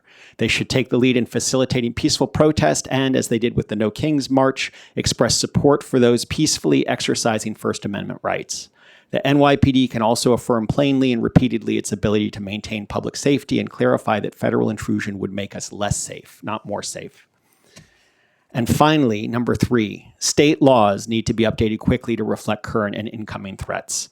Although this is a city hearing, state law can play a critical role in building resilience against federal abuses. Your voice will be essential in encouraging Albany to prioritize safeguards as soon as possible. We respectfully request you consider passing resolutions of support for 2 priority bills. Number 1 is SB 8500, also known as the New York Civil Rights Act, which establishes a private civil cause of action for the deprivation of rights under the U.S. Constitution, allowing for state lawsuits against federal agents who engage in violent and otherwise unconstitutional conduct against New Yorkers. And number 2 is SB 8533, which prohibits troops from other states from entering New York without the permission of the governor unless they've been federalized. Many other states already have this protection. Thank you for your time today. Protect Democracy stands ready to work with you and your colleagues on these many fronts. Before we continue, I just have to take a moment to acknowledge that we've been joined by the great council member from Bushwick, Jennifer Gutierrez. Okay. Good morning, or still morning? Still Good morning, morning. barely. Okay, You still snuck morning. in. Okay. Good morning. My name is Deborah Lee. I'm the attorney in charge for the Immigration Law Unit at the Legal Aid Society. Thank you, Chair Ressler, for your leadership and the opportunity to testify today. Legal Aid is grateful for your steadfast support of programs like the New York Immigrant Family Unity Project that recognize that non-citizens are the foundation and fabric of New York City and that we are lesser when non-citizens' rights are threatened. Today, the greatest threat facing non-citizens is mandatory detention without the possibility of bond. Recent federal actions, including the Lake and Riley Act, Board of Immigration Appeals precedent decisions, and policy memorandum, have dramatically expanded who is subject to detention, all with the same aim: detain and deport as many non-citizens as this federal administration can. When a loved one is detained, families go days without knowing where they are. Conditions are inhumane, and many non-citizens are coerced into abandoning their cases and requesting deportation. When someone is detained, the families they leave behind in our city will likely never see them again. For many, the only viable path to release is through federal habeas petitions. The need is overwhelming. We desperately need a deep investment to build our capacity to fight in our federal courts against this administration and their unlawful targeting of non-citizen New Yorkers. We at Legal Aid are representing detained non-citizens, both in immigration court and federal court proceedings, as well as training up staff across our organization and pushing out Know Your Rights resources to educate community members. But we, like others advocating on behalf of non-citizen New Yorkers, need more support to meet this daunting moment. With the election of Zohran Mamdani as the next mayor of New York City, we are expecting redoubled efforts by the Trump administration to target the city for immigration enforcement. Federal militarization will have devastating ripple effects. People will be too afraid to leave their homes, access medical care, ride the subway, go to work, or even buy food for themselves and their families. This is not just a legal crisis, it is a humanitarian one. Communities must know their rights, where to turn for help, and how to stay safe in the face of these aggressive tactics. ICE raids are already happening throughout the city, on Canal Street, in Corona, in Sunset Park, in Bensonhurst. These actions and the promise of dramatic escalations by this federal administration in these days, weeks, and months to come threaten all our civil liberties. Alongside legal partners and community members in this city, the Legal Aid Society will continue to fight against injustices against non-citizens and is actively monitoring these federal actions against non-citizens to see how we can best contribute. We remain steadfast in our commitment to defending New Yorkers, and we will not be intimidated. We cannot do this alone, though. Together, we must fight to protect due process and the rule of law. Thank you. Thank you so much. Good morning. Thank you. David Moss on behalf of the Legal Defense Fund. We thank the committee for this opportunity to testify. We are greatly concerned about the harm that militarized federal law enforcement is already inflicting in New York and the potential harm on the horizon. Around the country, recent deployments of National Guard troops and federal law enforcement personnel have devastated local communities by exacerbating existing injustices while also creating new ones. In Memphis, Black and brown residents have been terrorized over low-level or non-existent offenses. Pedestrians have been interrogated by heavily armed officers about citizenship status, and the task force that's been set up there has relied heavily on traffic stops, which have long plagued Black Memphians as a site of unnecessary, aggressive, even fatal police encounters, as found by the DOJ's pattern or practice investigation there, and as demonstrated by the brutal killing of Tyree Nichols in 2023. Washington, D.C. was already heavily saturated with police activity that subjected Black residents to aggressive policing, and the city already had an overburdened court system. Federal deployments there have made these problems worse. Some of the conduct there has been so extreme that one judge even stated on the record that a case before him involved, without a doubt, the most illegal search I've ever seen in my life. In Chicago, federal officers have fired tear gas, rubber bullets, and pepper balls at protesters and journalists, prompting a federal judge to issue a temporary injunction, barring DHS officers from using these abusive tactics or issuing crowd dispersal orders at all. Violent conduct against protesters by federal officers in Los Angeles led to a similar preliminary injunction there as well. In New York City, we must acknowledge that hyper-aggressive federal policing is already here. ICE officers have been tearing families apart in the hallways of courthouses for months. In October, masked officers descended on Canal Street with an armored vehicle and assault rifles to arrest Black and brown street vendors. Last week, NYPD officers responded to reports of armed men pulling people out of cars in Washington Heights, only to find that those armed men were plainclothes federal immigration agents. It's clear that Black and brown New Yorkers, protesters, and journalists are all at heightened risk by the current and future deployment of federal officers and National Guard troops. There are several bills currently in front of the City Council that it can pass right now to protect New Yorkers from harm. And I really want to emphasize the bills that are already introduced in the City Council that can do this. For one, the City Council must abolish the NYPD gang database by passing Intro 798. The gang database is a system of files kept by the NYPD that associate 8,000 New Yorkers with gangs, often based simply on racial stereotypes. Almost everyone in the database is Black or Latino. Most people in the database have no prior felony records and no relationship to gun violence, yet they are frequently subjected to stops, searches, arrests, and interrogations, and there is significant risk that this database is fueling or could fuel the administration's mass deportation agenda.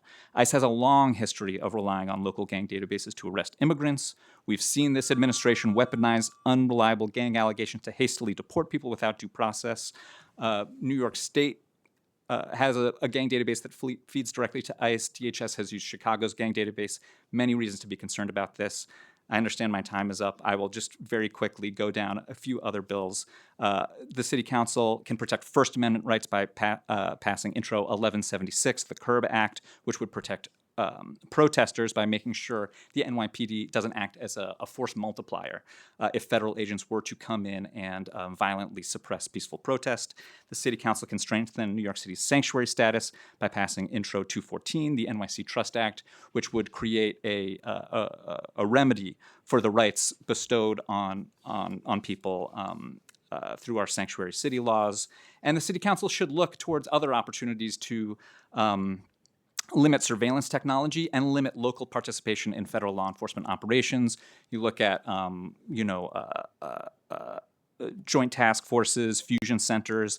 These are sites where local and federal forces come together and can cause a particularly large amount of harm in the current moment. And I'll leave my comments at that. Thank you very much. Thank you so much. Thank you. I think we should just acknowledge that I think that Ms. Lerner has testified more before this committee than any other individual over these 2 years. And so we are very grateful, as always, for having your expert insights. It's good to be with you. Well, thank you. Thank you so much. I've submitted written testimony. I'm not going to read it. I want to focus on 3 different things. First, picking up on the things which the council can do immediately within its legislative function. I've identified specific bills which are before the council, but there are 2 Albany bills that I'd like to point out, and one that I know will be the subject of a resolution that will be introduced, and that is the bill that was mentioned that would prohibit foreign National Guard from coming into our state without the approval of our governor. But picking up on Chairman Ressler's concerns about the hospitals, there is a bill which is pending in Albany, which is a bill that deals with sensitive locations. Prior to this administration, it was the policy of immigration not to go into schools, hospitals, houses of worship as sensitive locations.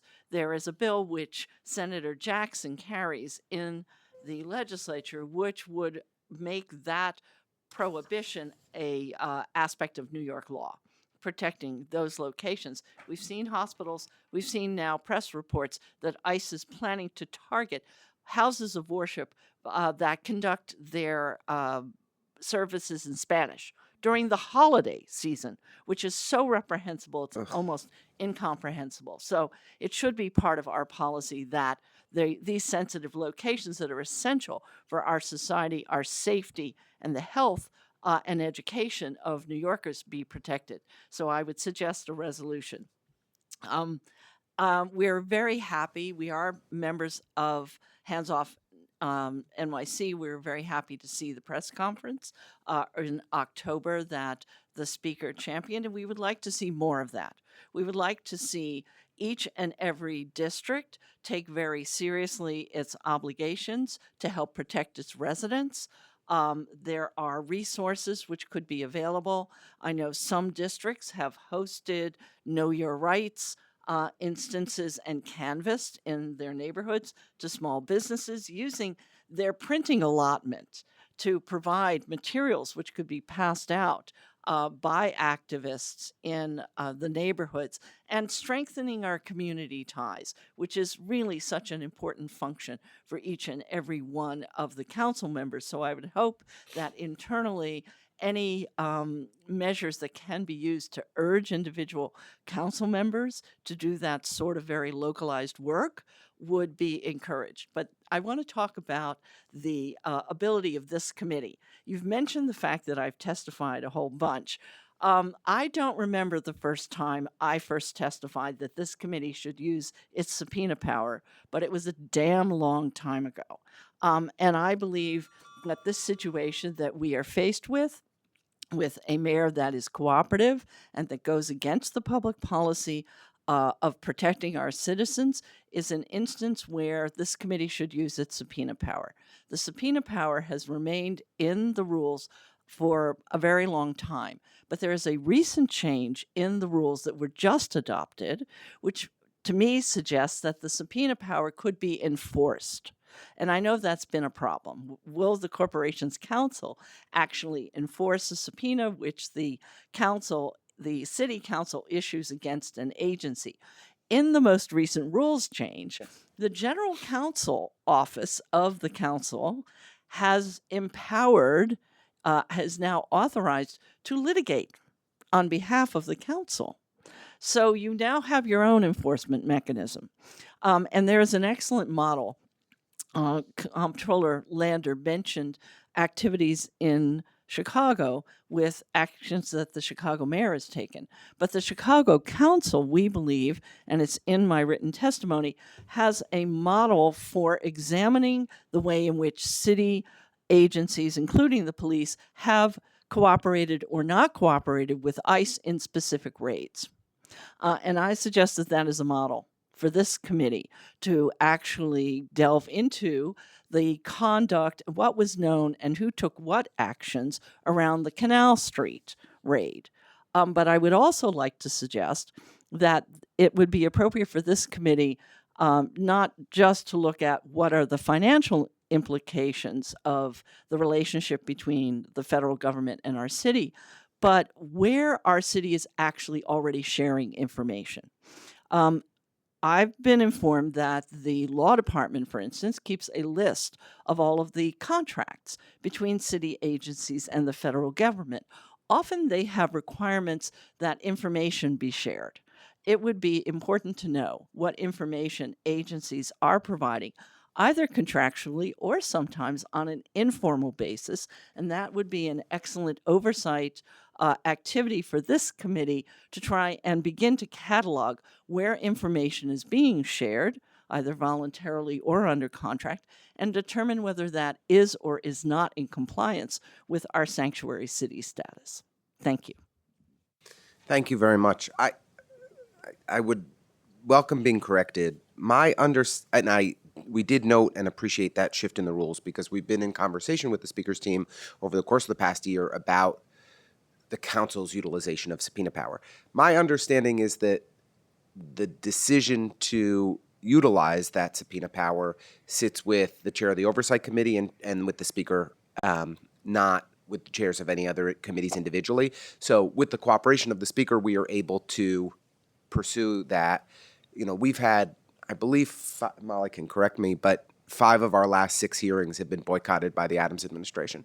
I think because I'm perhaps too nice and charming up here, but maybe for other reasons too. 3 of those have been focused on the failures of the Trump administration, and I think that Mayor Adams and his team have been particularly reticent not to engage on that topic. Excuse me. So, but we would love to continue the conversation on how we can smartly gather information and require people to appear most effectively. The council has to provide rigorous oversight no matter who the mayor is, and there are a lot of questions and concerns about information sharing between and cooperation and coordination between the city and the feds today that we need to get to the bottom of. Hopefully we'll have an incoming mayor. I fully expect we'll have an incoming mayor who's going to be much more aligned with the council as a whole on these topics, but it's important that we get to the bottom of what is happening right now.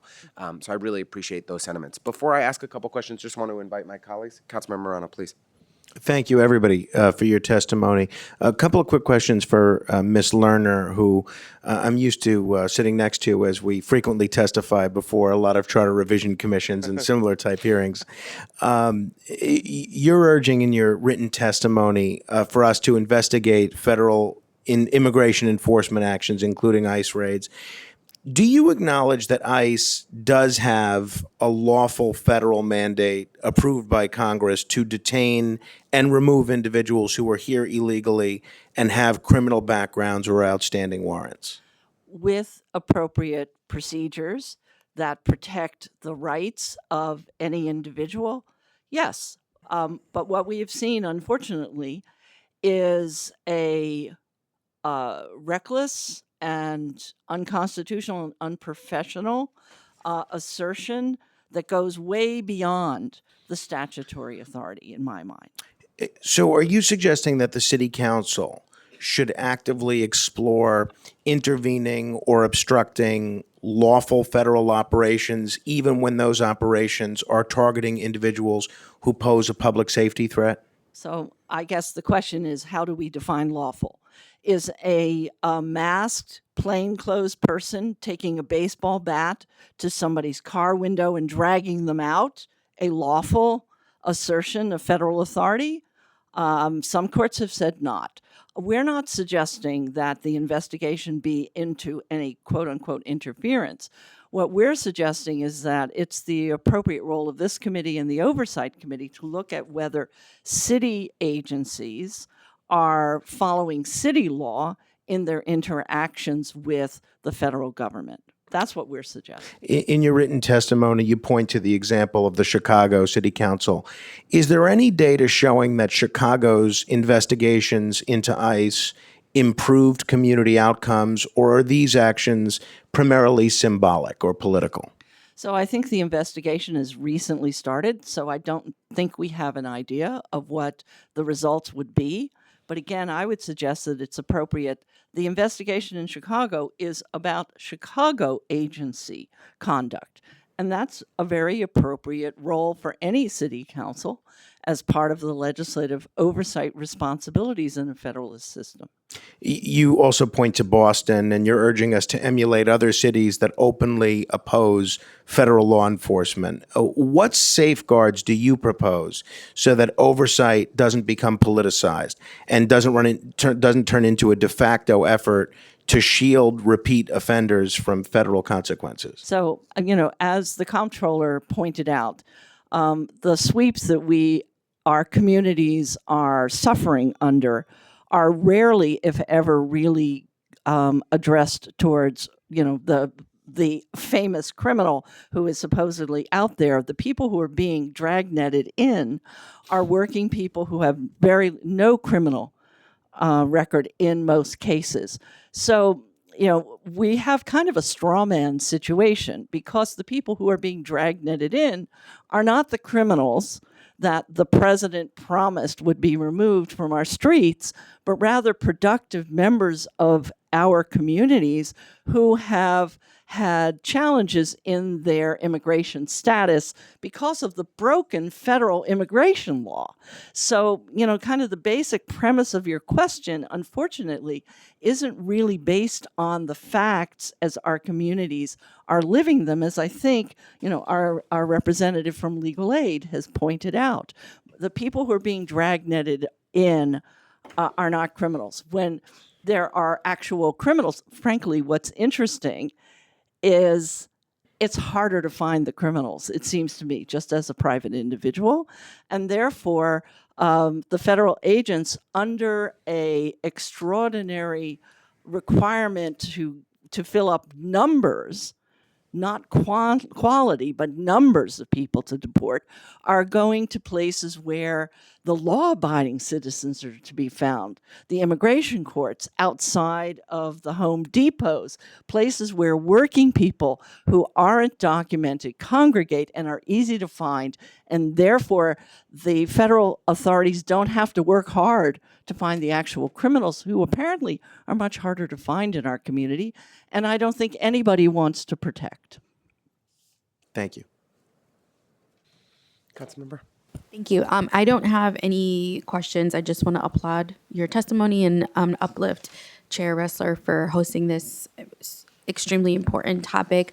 I also just want to make sure that it's on the record that for those of you that are here, thank you so much for coming and testifying, and what I hope is in support of our efforts, along with advocates' efforts and our state colleagues' efforts to protect New Yorkers, to follow the Constitution, to listen to federal judges, but also what we've been seeing across the board. Our schools are doing everything they can, and we have to understand that they have limitations. So I encourage all of us to work with our local schools. These are parents just like you and I who are trying to make sure that parents feel safe, that they have access to food, that with all the impending cuts that they are filling those holes, but they can do all of that and keep our families safe. So I would just implore for all of us to continue to support and work with our schools. They're doing amazing things.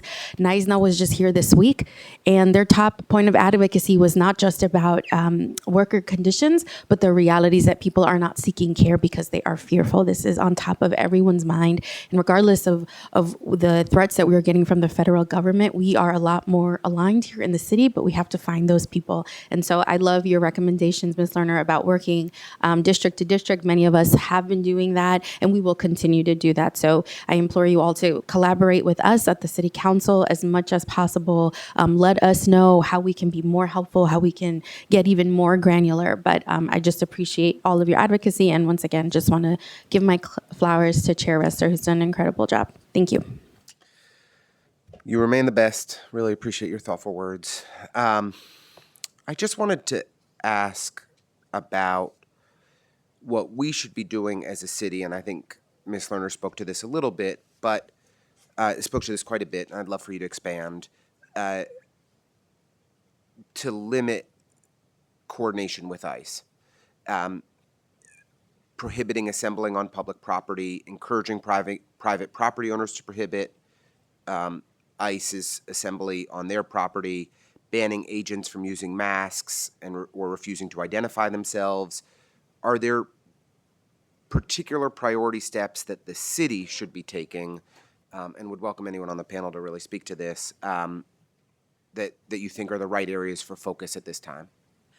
So we at Common Cause are strong supporters of Intro 1268, which Councilmember Aviles has introduced. It really is a very basic idea, which is to ensure that city buildings post people's rights, and that the private versus the public spaces in city buildings are clearly delineated. Right. The city owns a lot of property and is not effectively using its status as a property owner to protect individuals and to make that delineation.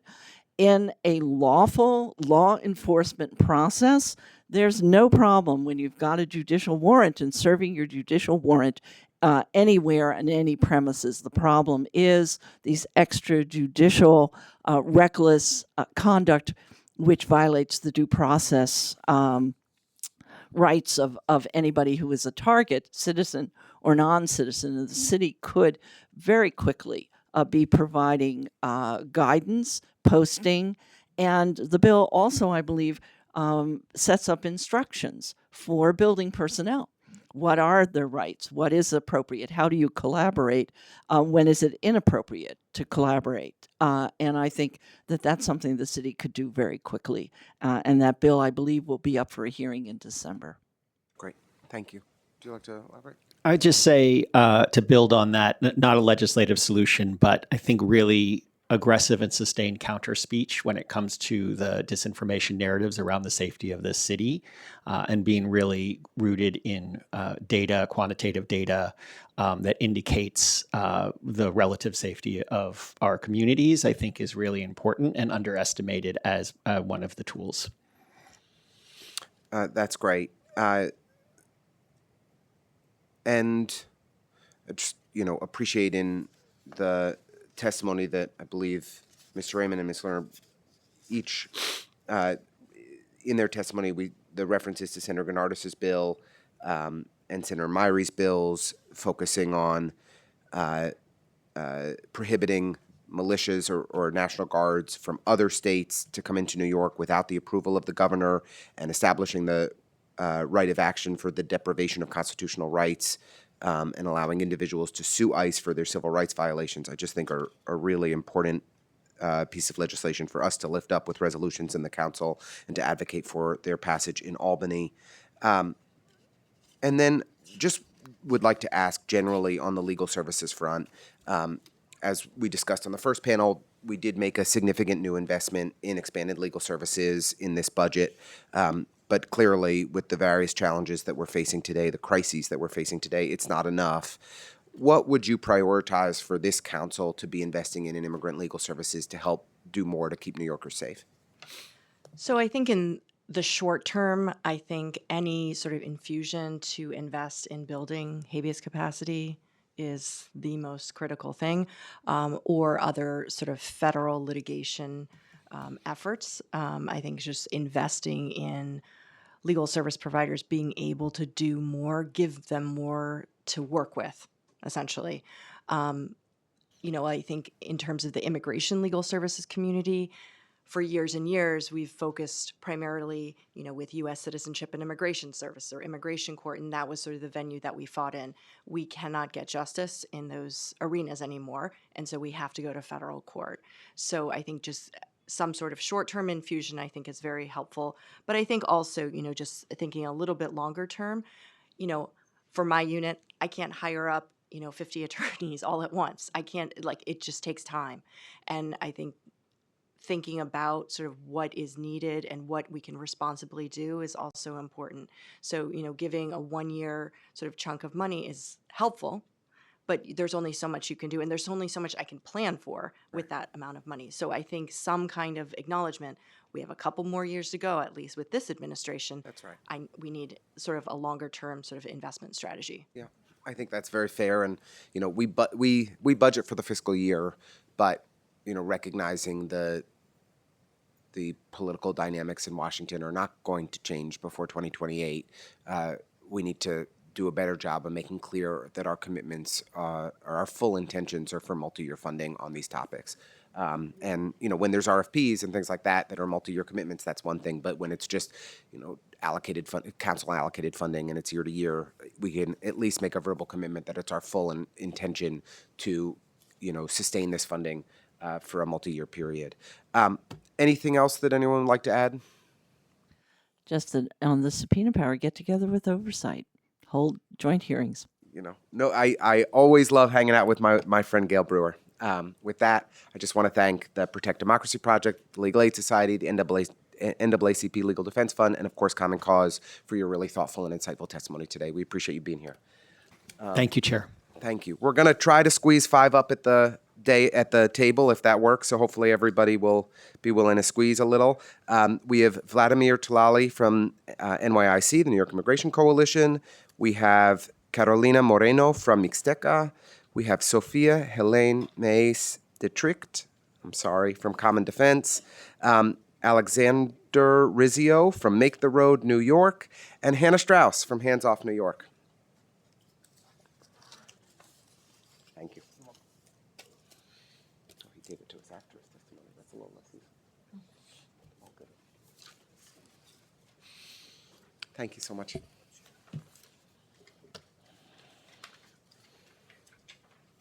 Did we lose somebody? We might have. Well, okay. That's all good. Okay. I think somebody may have had to go. So we'll invite you to testify in whatever order you all feel so moved. You want to begin? Great. Chair Ressler and members of the New York City Council Committee on Governmental Operations, State and Federal Legislation. My name is Hannah Stoss. I'm an organizer with 5051, Strong Economy for All Coalition. I've led on some of the biggest mass mobilizations in the city this year, and I'm also one of the co-leaders of Hands Off NYC. And I submit this testimony on behalf of Hands Off NYC. We're a campaign supported by over 150 organizations in the city, from labor unions to faith leaders to grassroots organizations and many others, to preempt, prepare for, and stand up to federal incursions in our city. I testify today to emphasize the need for the City Council to use all its powers, be it through oversight or other levers of power, to stand up to federal incursions, whether that is military troops or any of the other federal agencies like ICE and Border Patrol in our streets. New York City is our home. We're diverse, vibrant, and fiercely committed to democracy. We're living through an extremely dangerous time, as those holding the reins of federal governmental power inch closer to authoritarian rule. There's no shortage of heartbreaking stories and videos of federal aggression that is already on our streets. And the Trump administration has signaled plans to turn New York City into a training ground for the military. Just 2 days ago, White House border czar Tom Homan announced plans to further boost ICE operations in the city. The threats are real, the timeline is short, and the political terrain is volatile. Hands Off NYC will act as a central hub for New York City's resistance, providing resources, training, organizing strategies, while constructing key infrastructure for developing and maintaining neighborhood groups and rapid response networks. There are 3 concrete steps that we think the city can take. First, aggressive oversight of any cooperation between city agencies and federal entities. We know that federal agencies often attempt to pressure local departments into information sharing and joint operations that violate the spirit, if not the letter, of our sanctuary values. The council must regularly require reporting, hold public hearings, and audit agency practices to ensure that no department is overstepping or quietly complying with federal demands, and that federal agencies are not violating local laws. Second, use the legislative and budgetary powers of the council to set clear boundaries. Federal authorities will attempt to commandeer our police, our data systems, our infrastructure, and our social service networks. The city must proactively legislate safeguards.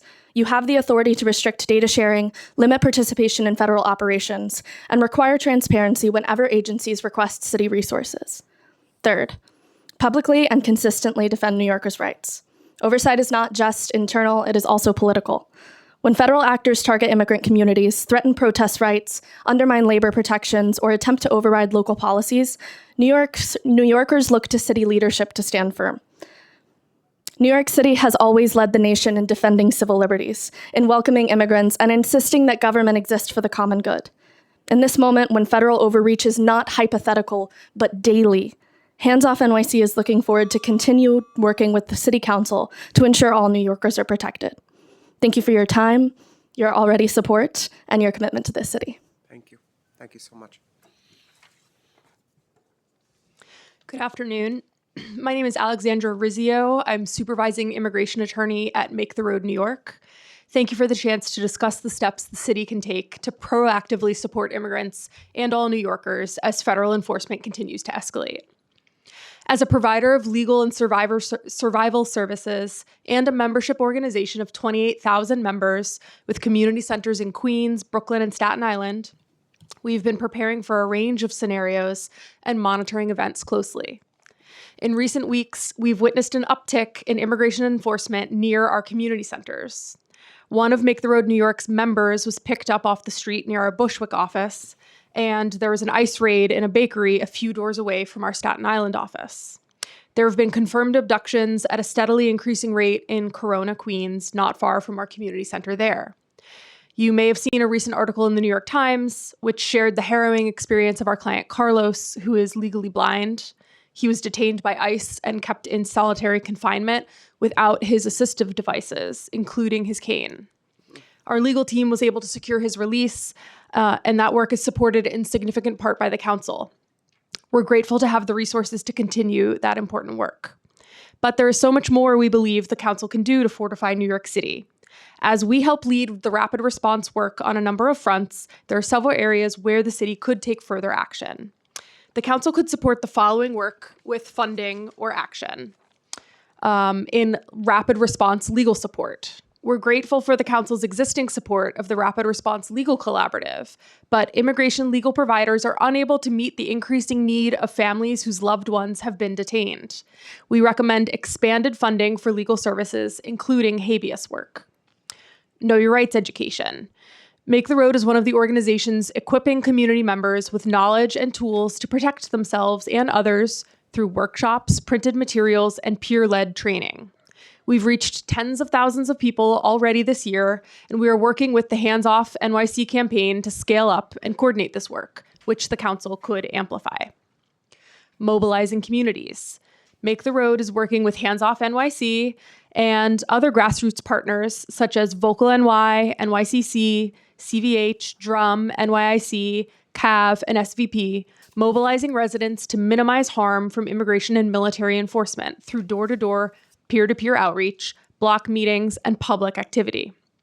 This includes neighborhood defense committees made up of nonprofits, council members, hospitals, and others. We encourage the council and individual members to support these efforts around the city.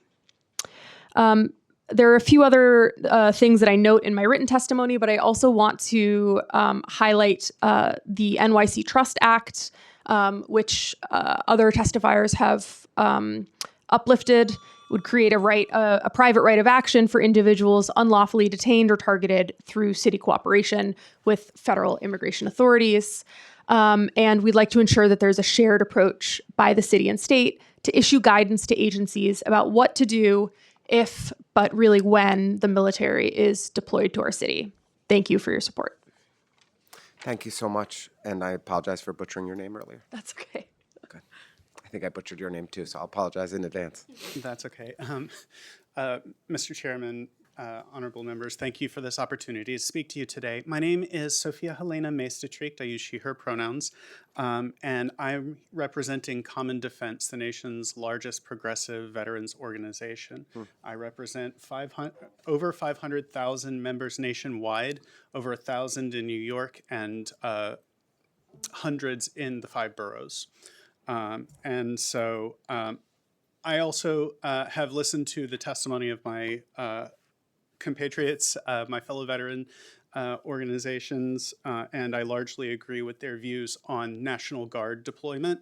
What I've not heard very much about so far is specifically, the use of force from federal agencies. So that's what I want to focus on today. So to establish my background in that, I joined the U.S. Navy just months after the events of 9/11. I was motivated by that to join the military. And my first ship, I earned the Coast Guard Special Operations Medal for conducting operations interdicting drugs and also unsafe migrant vessels in the South Pacific. And once I got out of the Navy, I served 8 years, and then I joined the Coast Guard. And as an E4 in the Coast Guard, I was a federal law enforcement officer. And so I've spent years of my life really steeped in understanding use of force, specifically as regards to law enforcement operations and detaining personnel. So in my naivete and idealism, when I got out of the Coast Guard in 2012, I was discharged for being transgender. I was under the impression that all federal law enforcement, and indeed all law enforcement generally, were subject to the same rules of force or use of force continuum training that I was. The murder of George Floyd and Breonna Taylor, and I could waste the rest of my time just on that list of names, or not waste, but I could spend the rest of my time on that list of names, shattered that. So what I'm here asking is, we've seen CBP and ICE violating rules of force and best practices for use of force all over the nation. And a surge in ICE and CBP operations in the city is going to bring that here. We've seen this has affected our members. 2 of our members are engaged in litigation currently against ICE and CBP for violating use of force rules. Were I to display the kind of wanton disregard for safety that we have seen from CBP and ICE, I would be stripped of my qualifications to carry a weapon and probably imprisoned. And that is what I suggest the council explore in dealing with the surge of federal law enforcement coming to our city. That sounds harsh, but one thing I learned in the military, and I know I'm out of time, so I'm just going to very briefly wrap up with this. When you carry the tools and the authority to end life, you carry a commensurate responsibility to protect life. We're just not seeing that from our ICE and CBP officers. So I think we should not work with them. I think we should tell them that our laws regarding use of force apply when they're here. That's very powerfully said. Thank you for sharing your expert testimony. Just before you begin, I just want to invite Vlad to come up. You're as a part of this panel as well. Thank you so much. Go ahead. Good afternoon. Thanks for the opportunity to testify. My name is Carolina Moreno, and I am a Latinx Ecuadorian immigrant and community advocate at Mixteca, which is a community-based organization in Sunset Park, Brooklyn, that has served the Latinx and indigenous immigrant community for over 25 years. Today I am here to be the voice of many community members that have shared their stories when they arrive at Mixteca to seek for help, guidance, and resources. It's important to recognize the stories we witness every day. We host events to build community and safety, yet advocates and volunteers and neighbors remind to stay alert for ICE or for any suspicious vehicles in the area. Landlords continue on raising rents, making it nearly impossible for immigrants, often working 3 jobs to keep up with all the rent they have to pay. Accessing childcare has also become a major challenge, with families pushed onto a long waiting list while mothers struggle to find space and time to work. Meanwhile, the number of people signing up for Mercadito or food distribution program has surged over the past 3 weeks as families grow increasingly afraid they might lose access to their food stamps. As an immigrant woman who had to leave her home country for safety, I know the courage it takes to start over again. It is unacceptable that after fleeing danger and working hard here, we immigrants still have to face racism, discrimination, and systematic barriers. Today, we need your partnership, deeper investment in immigration programs and organizations that protect families and defend their rights. Our community deserve care, respect, and resources to thrive. So I respectfully urge to reinforce sanctuary laws and clearly regulate how or whether cities agencies cooperate with federal immigration authorities, exercise oversight of all local agencies, schools, hospitals, shelters, correctional facilities, and city services to ensure none collaborate with ICE with a valid judicial order. Strengthen immigrant support offices, including MOYA, and expand their mission to holistic services such as housing, employment, assistance, healthcare, and mental health support. Protect data and privacy insurance that not city agencies become sources of information for federal immigration enforcement. Invest in local programs and communities institutions so that New York remains resilient and less dependent on federal system. Council members, you are the guardians of our city, autonomy, and the defenders of the values that make New York a beacon of hope. Protecting our sanctuary laws is not defense. It's just constitutional duty and the defense of human dignity. If we can make it in New York, we can make it anywhere. So I ask you firmly and respectfully defend our city independence, protect our communities, and strengthen the laws that ensure no one lives in fear because of the immigration status. New York has always been a city of fighters, and we must fight for a city that is free, just, and deeply human. Thank you. Thank you so much. Glad? Sorry. Thank you. Good morning, Chairman Ressler and members of the committee. Thank you so much for convening this important hearing. My name is Vlad Tlali, and I'm the Senior Policy Strategist at the New York Immigration Coalition. I'm also a proud immigrant and a naturalized citizen. The NYIC is a statewide network of more than 200 organizations that support immigrants and refugees across New York State. The scenes have become chillingly familiar across the country. From DC, LA to Chicago and Portland to Memphis and Charlotte, major American cities have become the primary target of the Trump administration's abuse of federal authority. New York City has strong sanctuary laws that ensure that our city resources do not assist with federal civil immigration enforcement. But this moment calls for a greater action and protective steps, especially now that we have learned from our municipal counterparts from around the country and their efforts to restrict federal overreach in their respective cities. In the event of an escalated federal takeover of New York City, there are several steps that the council administration must enact at the municipal level and call on state governing counterparts to enact at the state level. First, the administration must declare a local state of emergency, and the city council should publicly call on the governor to declare a state of disaster emergency.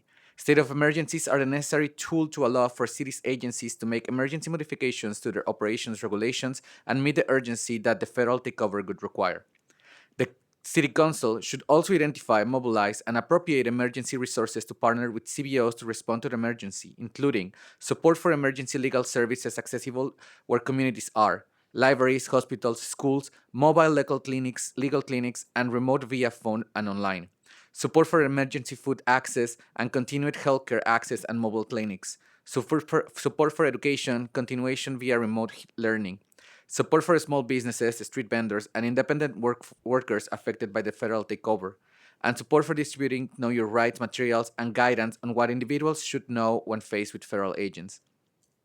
The council should work with the administration to declare or legislate the city property cannot be used for ICE staging or any other form of immigration enforcement, including parking lots, parking maintenance yards, city-owned property, public rights-of-way, and any other city-owned space for staging the purposes of civil immigration enforcement.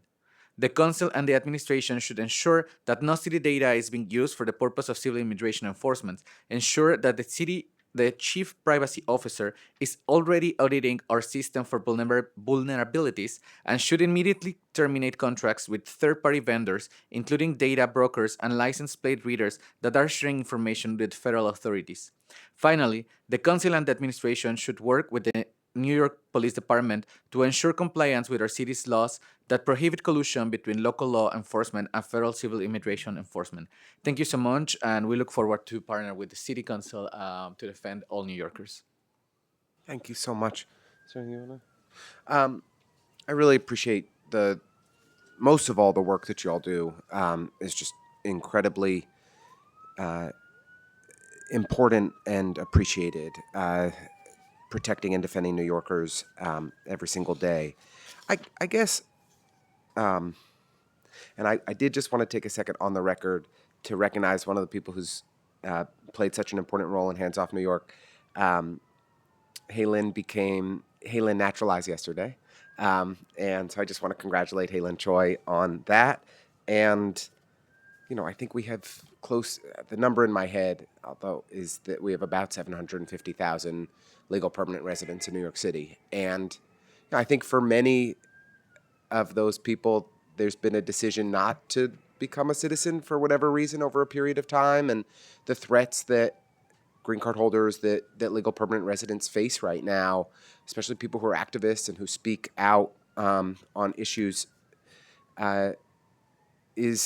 is just different than what we've experienced in the past. And so it's really important that we as a city are providing all of the resources and support we can to help as many people naturalize who want to, and to provide subsidy and support, legal support through that process. I think we really provide assistance mostly through CUNY for something in, tens of thousands of people a year when the potential demand is so much greater. And I will just note, there's also significant economic benefit in terms of resources we bring down from the federal government if people do choose to become citizens. So it is a thing that I've long advocated for us to invest more in, and I think especially in this moment. But I digress to congratulate Haylin. Maybe Hannah, starting with you, but welcome everyone's input on this. What, from a resource standpoint, what do you think the City Council should be prioritizing to support kind of Hands Off New York coalition and the efforts on the ground right now to make sure that communities are able to mobilize effectively and keep one another safe? Yeah, I'll defer to other people on the panel about specific legislation, but I think what we're resources in particular, if that's okay. I'm interested in, are there investments that we should be making to support local groups that would be most helpful to be able to help protect one another in neighborhoods across the city of New York? So just to clarify the question. As far as resources go, one of the things that I believe somebody else brought up earlier is some of the council offices have been using, their physical spaces that they have in neighborhoods, their printing allotment. Small things like this can really help our neighborhood groups that are trying to mobilize their communities. From resources, a lot of those that we need are funding some of our partners who are sitting here at this table who do the really, really important work of being there legally for immigration workers and also supporting mutual aid networks. But as far as individual council members, we're really looking for partnerships on physical things that are going to make it easier for us to get in connection with hubs that people can go find Know Your Rights material, being able to print all of these signs for businesses. We'll get the volunteers there if we can get some help in getting some of those materials. And we've had some lovely coordination thus far with the City Council, and just keeping that open line of communication, not only at a high level, but on an individual level in those neighborhoods to see what they specifically need. Our city is so large, and organizing in Bushwick is very different than Washington Heights than anywhere else. And so we would just really appreciate continued coordination with the City Council as those needs come up, and support for the members of our coalition that are doing a lot of this work that requires heavy resources. Yeah. No, I think Susan mentioned that some of our offices, I think including ours, has been doing, is that right? Printing? Yeah, that we've been helping, and I think Councilmember Hanif, I'm sure Councilmember Gutierrez, because she's always ahead of the curve, have been helping to print, and we want to continue to provide that kind of support. But I think, we should be thinking more about, are there resources that organizations need to kind of help be those organizing hubs to mobilize neighbors effectively, get the word out, and be, the way that neighbors responded on Canal Street, that New Yorkers responded on Canal Street a few weeks ago was really inspiring. And it's important that we provide the support and resources and technical assistance to organizations to be able to help mobilize people in real time as much as possible. And I know that Councilmember Gutierrez and Councilmember Nurse have been thinking with Make the Road, have been thinking about kind of strategies in Bushwick and how do we look at what's working in some neighborhoods, replicate it, and provide resources to support. But I don't know, Mixteca, Make the Road, or NYIC, is there anything you all would like to add on this of how we can be better partners and from a resource standpoint? I'll obviously always bang the drum of support for rapid response legal services and rapid response communication, because the first 72 hours that someone is, or really the first 24 hours, but just to not totally freak everyone out, we'll say like 72 hours are really important when someone is arrested, because, and not to get into the weeds of like exactly what's happening in immigration court and the appellate courts, but habeas petitions are the most powerful tool that we have right now for people who are arrested, whether it's at immigration court or on the street. Right. And so, and that is not, I believe, Debbie Lee mentioned this, that's not necessarily a general immigration lawyer's bread and butter, but we're all learning it. And that is how we're going to get people released, is by petitioning the federal government, not the agency, which is the immigration court. So that kind of funding, I think, is really key. Great. Anything you'd like to add? Yeah, definitely. I think there's like a cycle where we can, in every step of the way, we can support organizations and communities. First of all, prevention of abductions, prevention and organizing communities of rapid response, providing whistles, providing printing, providing materials that are needed, attention and legal services for people who are at the moment requiring them. So the Rapid Response Legal Collaborative is like an amazing resource and should be used more. We have been in conversations about like building a hotline, for example, that could centralize, and Moya should honestly probably be the agency that is coordinating these. It's Who? Moya. But that's not happening, and it's a need, right? There's a few numbers out there that people are calling, but we don't exactly know who those are or who are pasting these numbers. Like, you can see them wherever there's a raid. There's like some posters. Some of them are like people that we know, are some like lines that we know, for example, for New York Lawyers for the Public Interest, but these lines are not attended 24 hours, right? The Moya hotline, has that been a helpful resource? Not really. Like, it is, no. And you want to talk about that? Can I ask about, I think generally we heard from Controller Lander, Public Advocate Williams, and others about the challenges in coordinating with this administration, or maybe the lack of coordination with this administration in general. But as we know, most of the social services in New York City are actually, did you want to add something before I go to a next question? I'm sorry. Okay, so I just wanted to add something very particular, because we've been experiencing lately with like the current administration a lot of burnout from our colleagues, for the team members. We are not like a very big organization. Our team is like 25 people, so it will be something very thoughtful to look farther in terms of like try to build or create a more aware space where we can, behold, and also like we can replicate this, we can provide this to the people in the community, because it's unfortunately we wish we could tell them like, oh, we're gonna be fine, everything's gonna be fine. We want to say that, but we're not sure at all. And also that creates a lot of stress during work, and the amount of the people that is working, it's not enough with all the cases. We know that we have lack of paralegals and lawyers, even if we connect with other organizations. So I think that in general, it should be a bigger investment on the community organizations and the services that we provide. Great. Two more questions from me.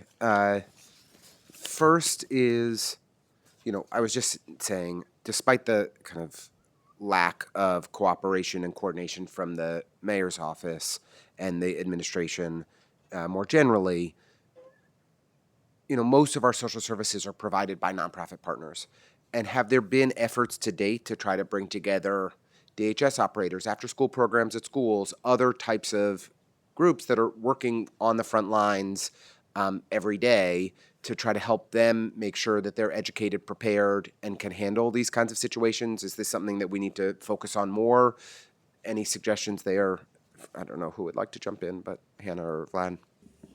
Yeah, I'll be short, but I'll say this is a big reason why we started Hands Off NYC and why we work with such a broad range of partners. So there are Hands Off NYC schools and families sections that are really working to bring together a lot of those educational resources. There's one for faith, there's some for students. So if you reach out to us, one, we have a bunch of people to put you in touch with, and two, we would love any connections that the council or any of the members here can provide in helping us aggregate those. But it's definitely on the top of our list. Right. And likewise, I think resources for rapid response are always needed. And some other thing that I wanted to add is when someone is detained, their family still needs to eat, right? And still needs to pay rent and still needs to pay utilities. So that's something that we are also looking in how can we support families that are of people who are detained. Another very big need is mental health. This is affecting tremendously kids and not only the people who are detained, but the entire family and the entire community, right? So that's another thing. And the post-release support that is needed, right? People so many times is being tortured, is being subject to inhumane treatments while in detention, and they have rights, right? So I think the city can support people who have been released, can support people and their families in their mental health needs and just their material needs while they are detained. So those are things that could also be distributed via community-based organizations that have the contacts. Yeah, I couldn't agree with you more. And I think we've been really impressed by the model that Karen Bass pulled together in Los Angeles for philanthropic resources to be distributed to families where somebody's been abducted or kidnapped, and to help make sure that they are stabilized in that situation. So I appreciate you calling that out. Last question from me.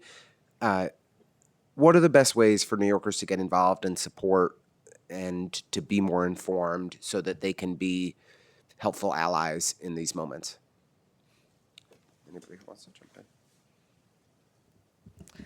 So we're going to be running, starting this weekend, borough-wide trainings across all of the city. And we're going to go over what it looks like, what your rights are when you see ICE. We're going to go over plugging people into their community defense structures. Again, a big reason why we started is to really be a funnel to all of the amazing partners that we have and really help people plug in a concrete way. A big thing that you can do is, one, grab a whistle, get informed about, we'll be posting about hotline that you can call that's going to dispatch neighborhood community teams. But a big part of it is talking to your neighbors, connecting with your community. What we need to know is that if ICE shows up on a street down from you, that you know your neighbors and that you're going to get a text and that you're going to know what to do in that situation. And it seems like a high task, but we're going to try and make it as easy as possible for you. Great. Anything else folks would like to add? I would say that having frequent and really well advertised town halls for information and to receive questions from constituents is really important right now, especially because we don't know what's going on. Yeah. And that makes it all the scarier. And so just hearing from our elected leaders exactly what's happening, what the city plans to do, You're right. Is going to really take the edge off, I think. I think that's really important. And we are, Councilmember Hanif and I did a Know Your Rights town hall on Zoom a few months ago, and there was 300 or 400 people that joined. I mean, the demand for more information and, we organized, as was mentioned earlier, Councilmember Hanif, some canvases, and Councilmember Aviles this weekend. Shahana partnered with us on one of them. There were 2 others in other parts of her district. I think across the 3 in her district, there was a couple hundred people that came out. There was 50 or so people that came out in our portion, kind of where we border. We just need to create more opportunities for people to get educated, know their rights, and to actually share information that helps businesses, frontline workers, know how they can help protect New Yorkers who are in risky situations. So just really want to thank you all for your work and for taking the time to join us today. It's deeply appreciated. Thank you so much. Okay, last up, we are going to hear from a couple people on Zoom, and we have Christopher Leon Johnson in person, Rex Chen from Latino Justice, Pearl Deaf, and Robert Huggins III representing himself or their self. We'll let the folks on Zoom go first, and then we'll hear from Chris as our closer. Why don't we go to Mr. Chen first, if that works? Thank you. I trust you can hear me okay. My name is and now Rex. we can see you too. Great. And I trust you can hear me. Thank you so much. My name is Rex Chen, he, him pronouns. I'm the supervising immigration lawyer at Latino Justice Pearl Deaf.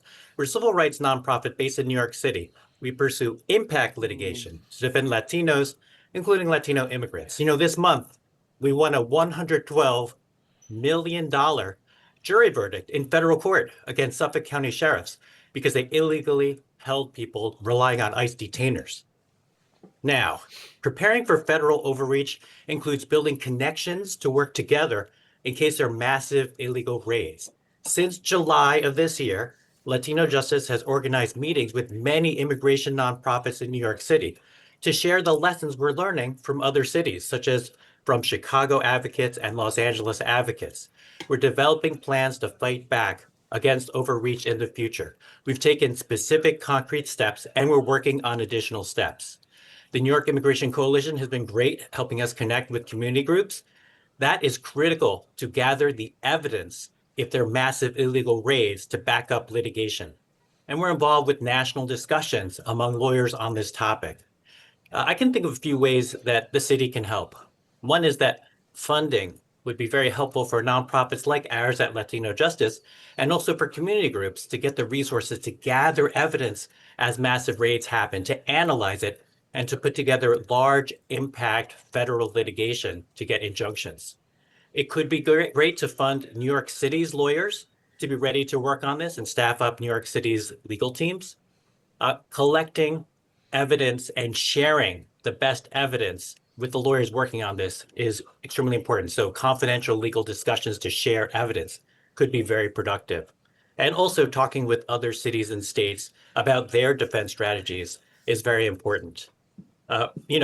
This type of, they've been given funding for immigration legal services. A large amount of that goes to individual defense, which is critical, but there is a component that's even more important now for federal court litigation of an impact size, which we actually focus on and have been doing for decades at Latino Justice.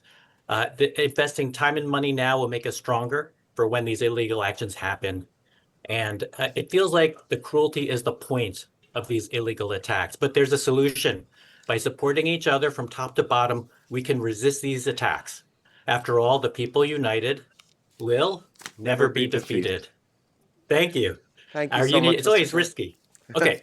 Thank you. Just we got you. Our Thank you so support much. will overcome their hatred. Thank you. We appreciate you. Mr. Huggins. Thank you so much, Chair Ressler.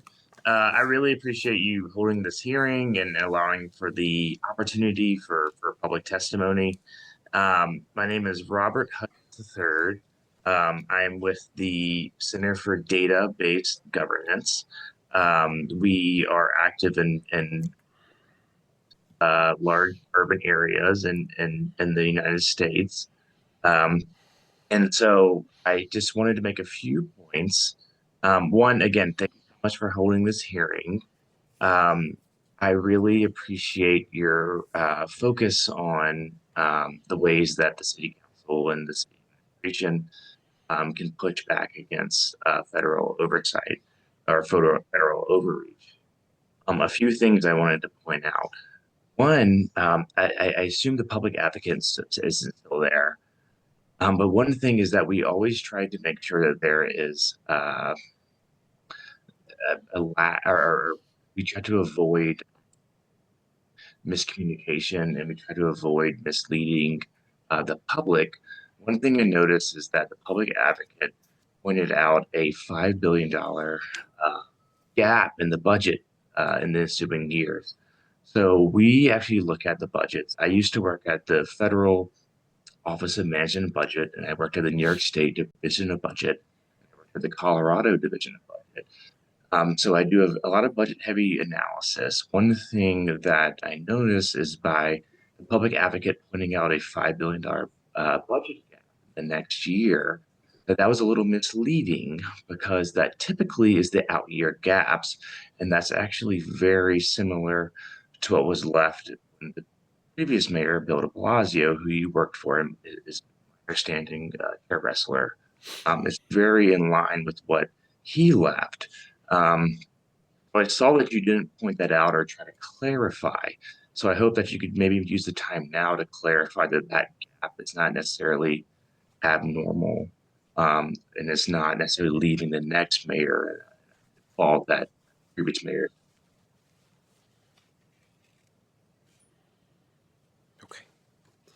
Thank you very much, Mr. Huggins. And we'll now shift to Christopher Leon Johnson. Hello, my name is Christopher Leon Johnson. Thank you, Chair Wrestler, Chair Gutierrez, for having this hearing today. I want to say this right now, right? It's a disgrace that our mayor-elect, Zohran Madani, who said he's care about immigrants and migrants, he's reappointing a anti-migrant mayor, anti-migrant commissioner, Jessica Tisch, to be the commissioner in this administration. I'm calling the city council, we got to worry about a federal crackdown. We got to worry about this mayor-elect re-engaging on all his promises that he made as the mayor. And I want to make this clear that I'm calling the city council to push Senators Brisport and outgoing Assembly Member Harvey Epstein to push the bill to where that in the state Senate to where that the city council can remove the mayor from this city council, have the authorization to remove the mayor of New York City on a 3/4 majority. I'm talking about removing Zohran Madani, because Zohran Madani, the way he's acting right now, he is not the person that was in the primary, and he's not the person that is in the general election. Zohran Madani, I'm gonna say it right now, he's a Muslim Andrew Cuomo, and that's what he is. He's not but the Muslim Andrew Cuomo. He is doing what Andrew Cuomo was going to do if he was to become the mayor, but he just a Muslim Andrew Cuomo. And I'm gonna say this right now that Mr. Zohran Madani better remove the commissioner, or the city council should be pushing to remove Zohran Madani in 2029, because Madani is not the person that he said he was going to do when he become mayor. He is completely turned to the moderate Zionist mayor that Andrew Cuomo and Curtis Sweeler and Eric Adams was going to be if they got elected to the seat. He's just as bad now as the other three. And I want to say this right now: we have to make sure that the city council passes Intro 1332 to protect the deliveristas. And I want to say this right now that the only way the federal government might start reaching in is when this mayor-elect Zohran Madani start empowering those Muslim nonprofits and those Muslim stakeholders, such as Debbie Almatazer and Linda Sarsour, to start handing out all those MWB contracts to all the Muslim folks, while excluding all the African Americans and Jewish people in the city council, in the city. I'm calling the city council to make it aware that they have an oversight here when it comes to hand out MWB contracts to the so-called minorities and minority women. Are those people will those people be practicing Muslims that get these contracts, or Christians and Jews and Buddhists and Catholics that get these contracts? Because I have a big feeling what's going to happen in the Madani administration is that he's going to hand all these contracts to people that practice Islam only in the city council, in the city, and the federal government will crack down with the help of the Civil Rights Division within Harvey Dillon. So I want to make this clear right now. Like I said, this guy needs to be watched in 2026. So Ramadan should be the main guy that need to be watched by everybody in the city, because he's going to, if he keep on going the route he's going, He's going to do as Thank much you. damage Your as time has possible. expired. Thank you. I just want to say for the record, you know, we have these hearings and people are allowed to come and testify and share their thoughts. But no one made allegations that Bill de Blasio was going to send MWB contracts to Italian women, or Mike Bloomberg was going to send MWB contracts to Jewish women, or that Eric Adams was going to send all the MWB contracts to African Americans. And so I find the sentiment that that Mayor-elect Mamdani is going to try to somehow put his finger on the scale to direct MWB contracts to practicing Muslims to be both without merit, without evidence, and frankly offensive. It's not offensive. And so It's with the that, truth. I'm going to say thank you all for joining us today. Hope everybody has a wonderful afternoon, and I'm going to call it a day. Not offensive. It's the truth.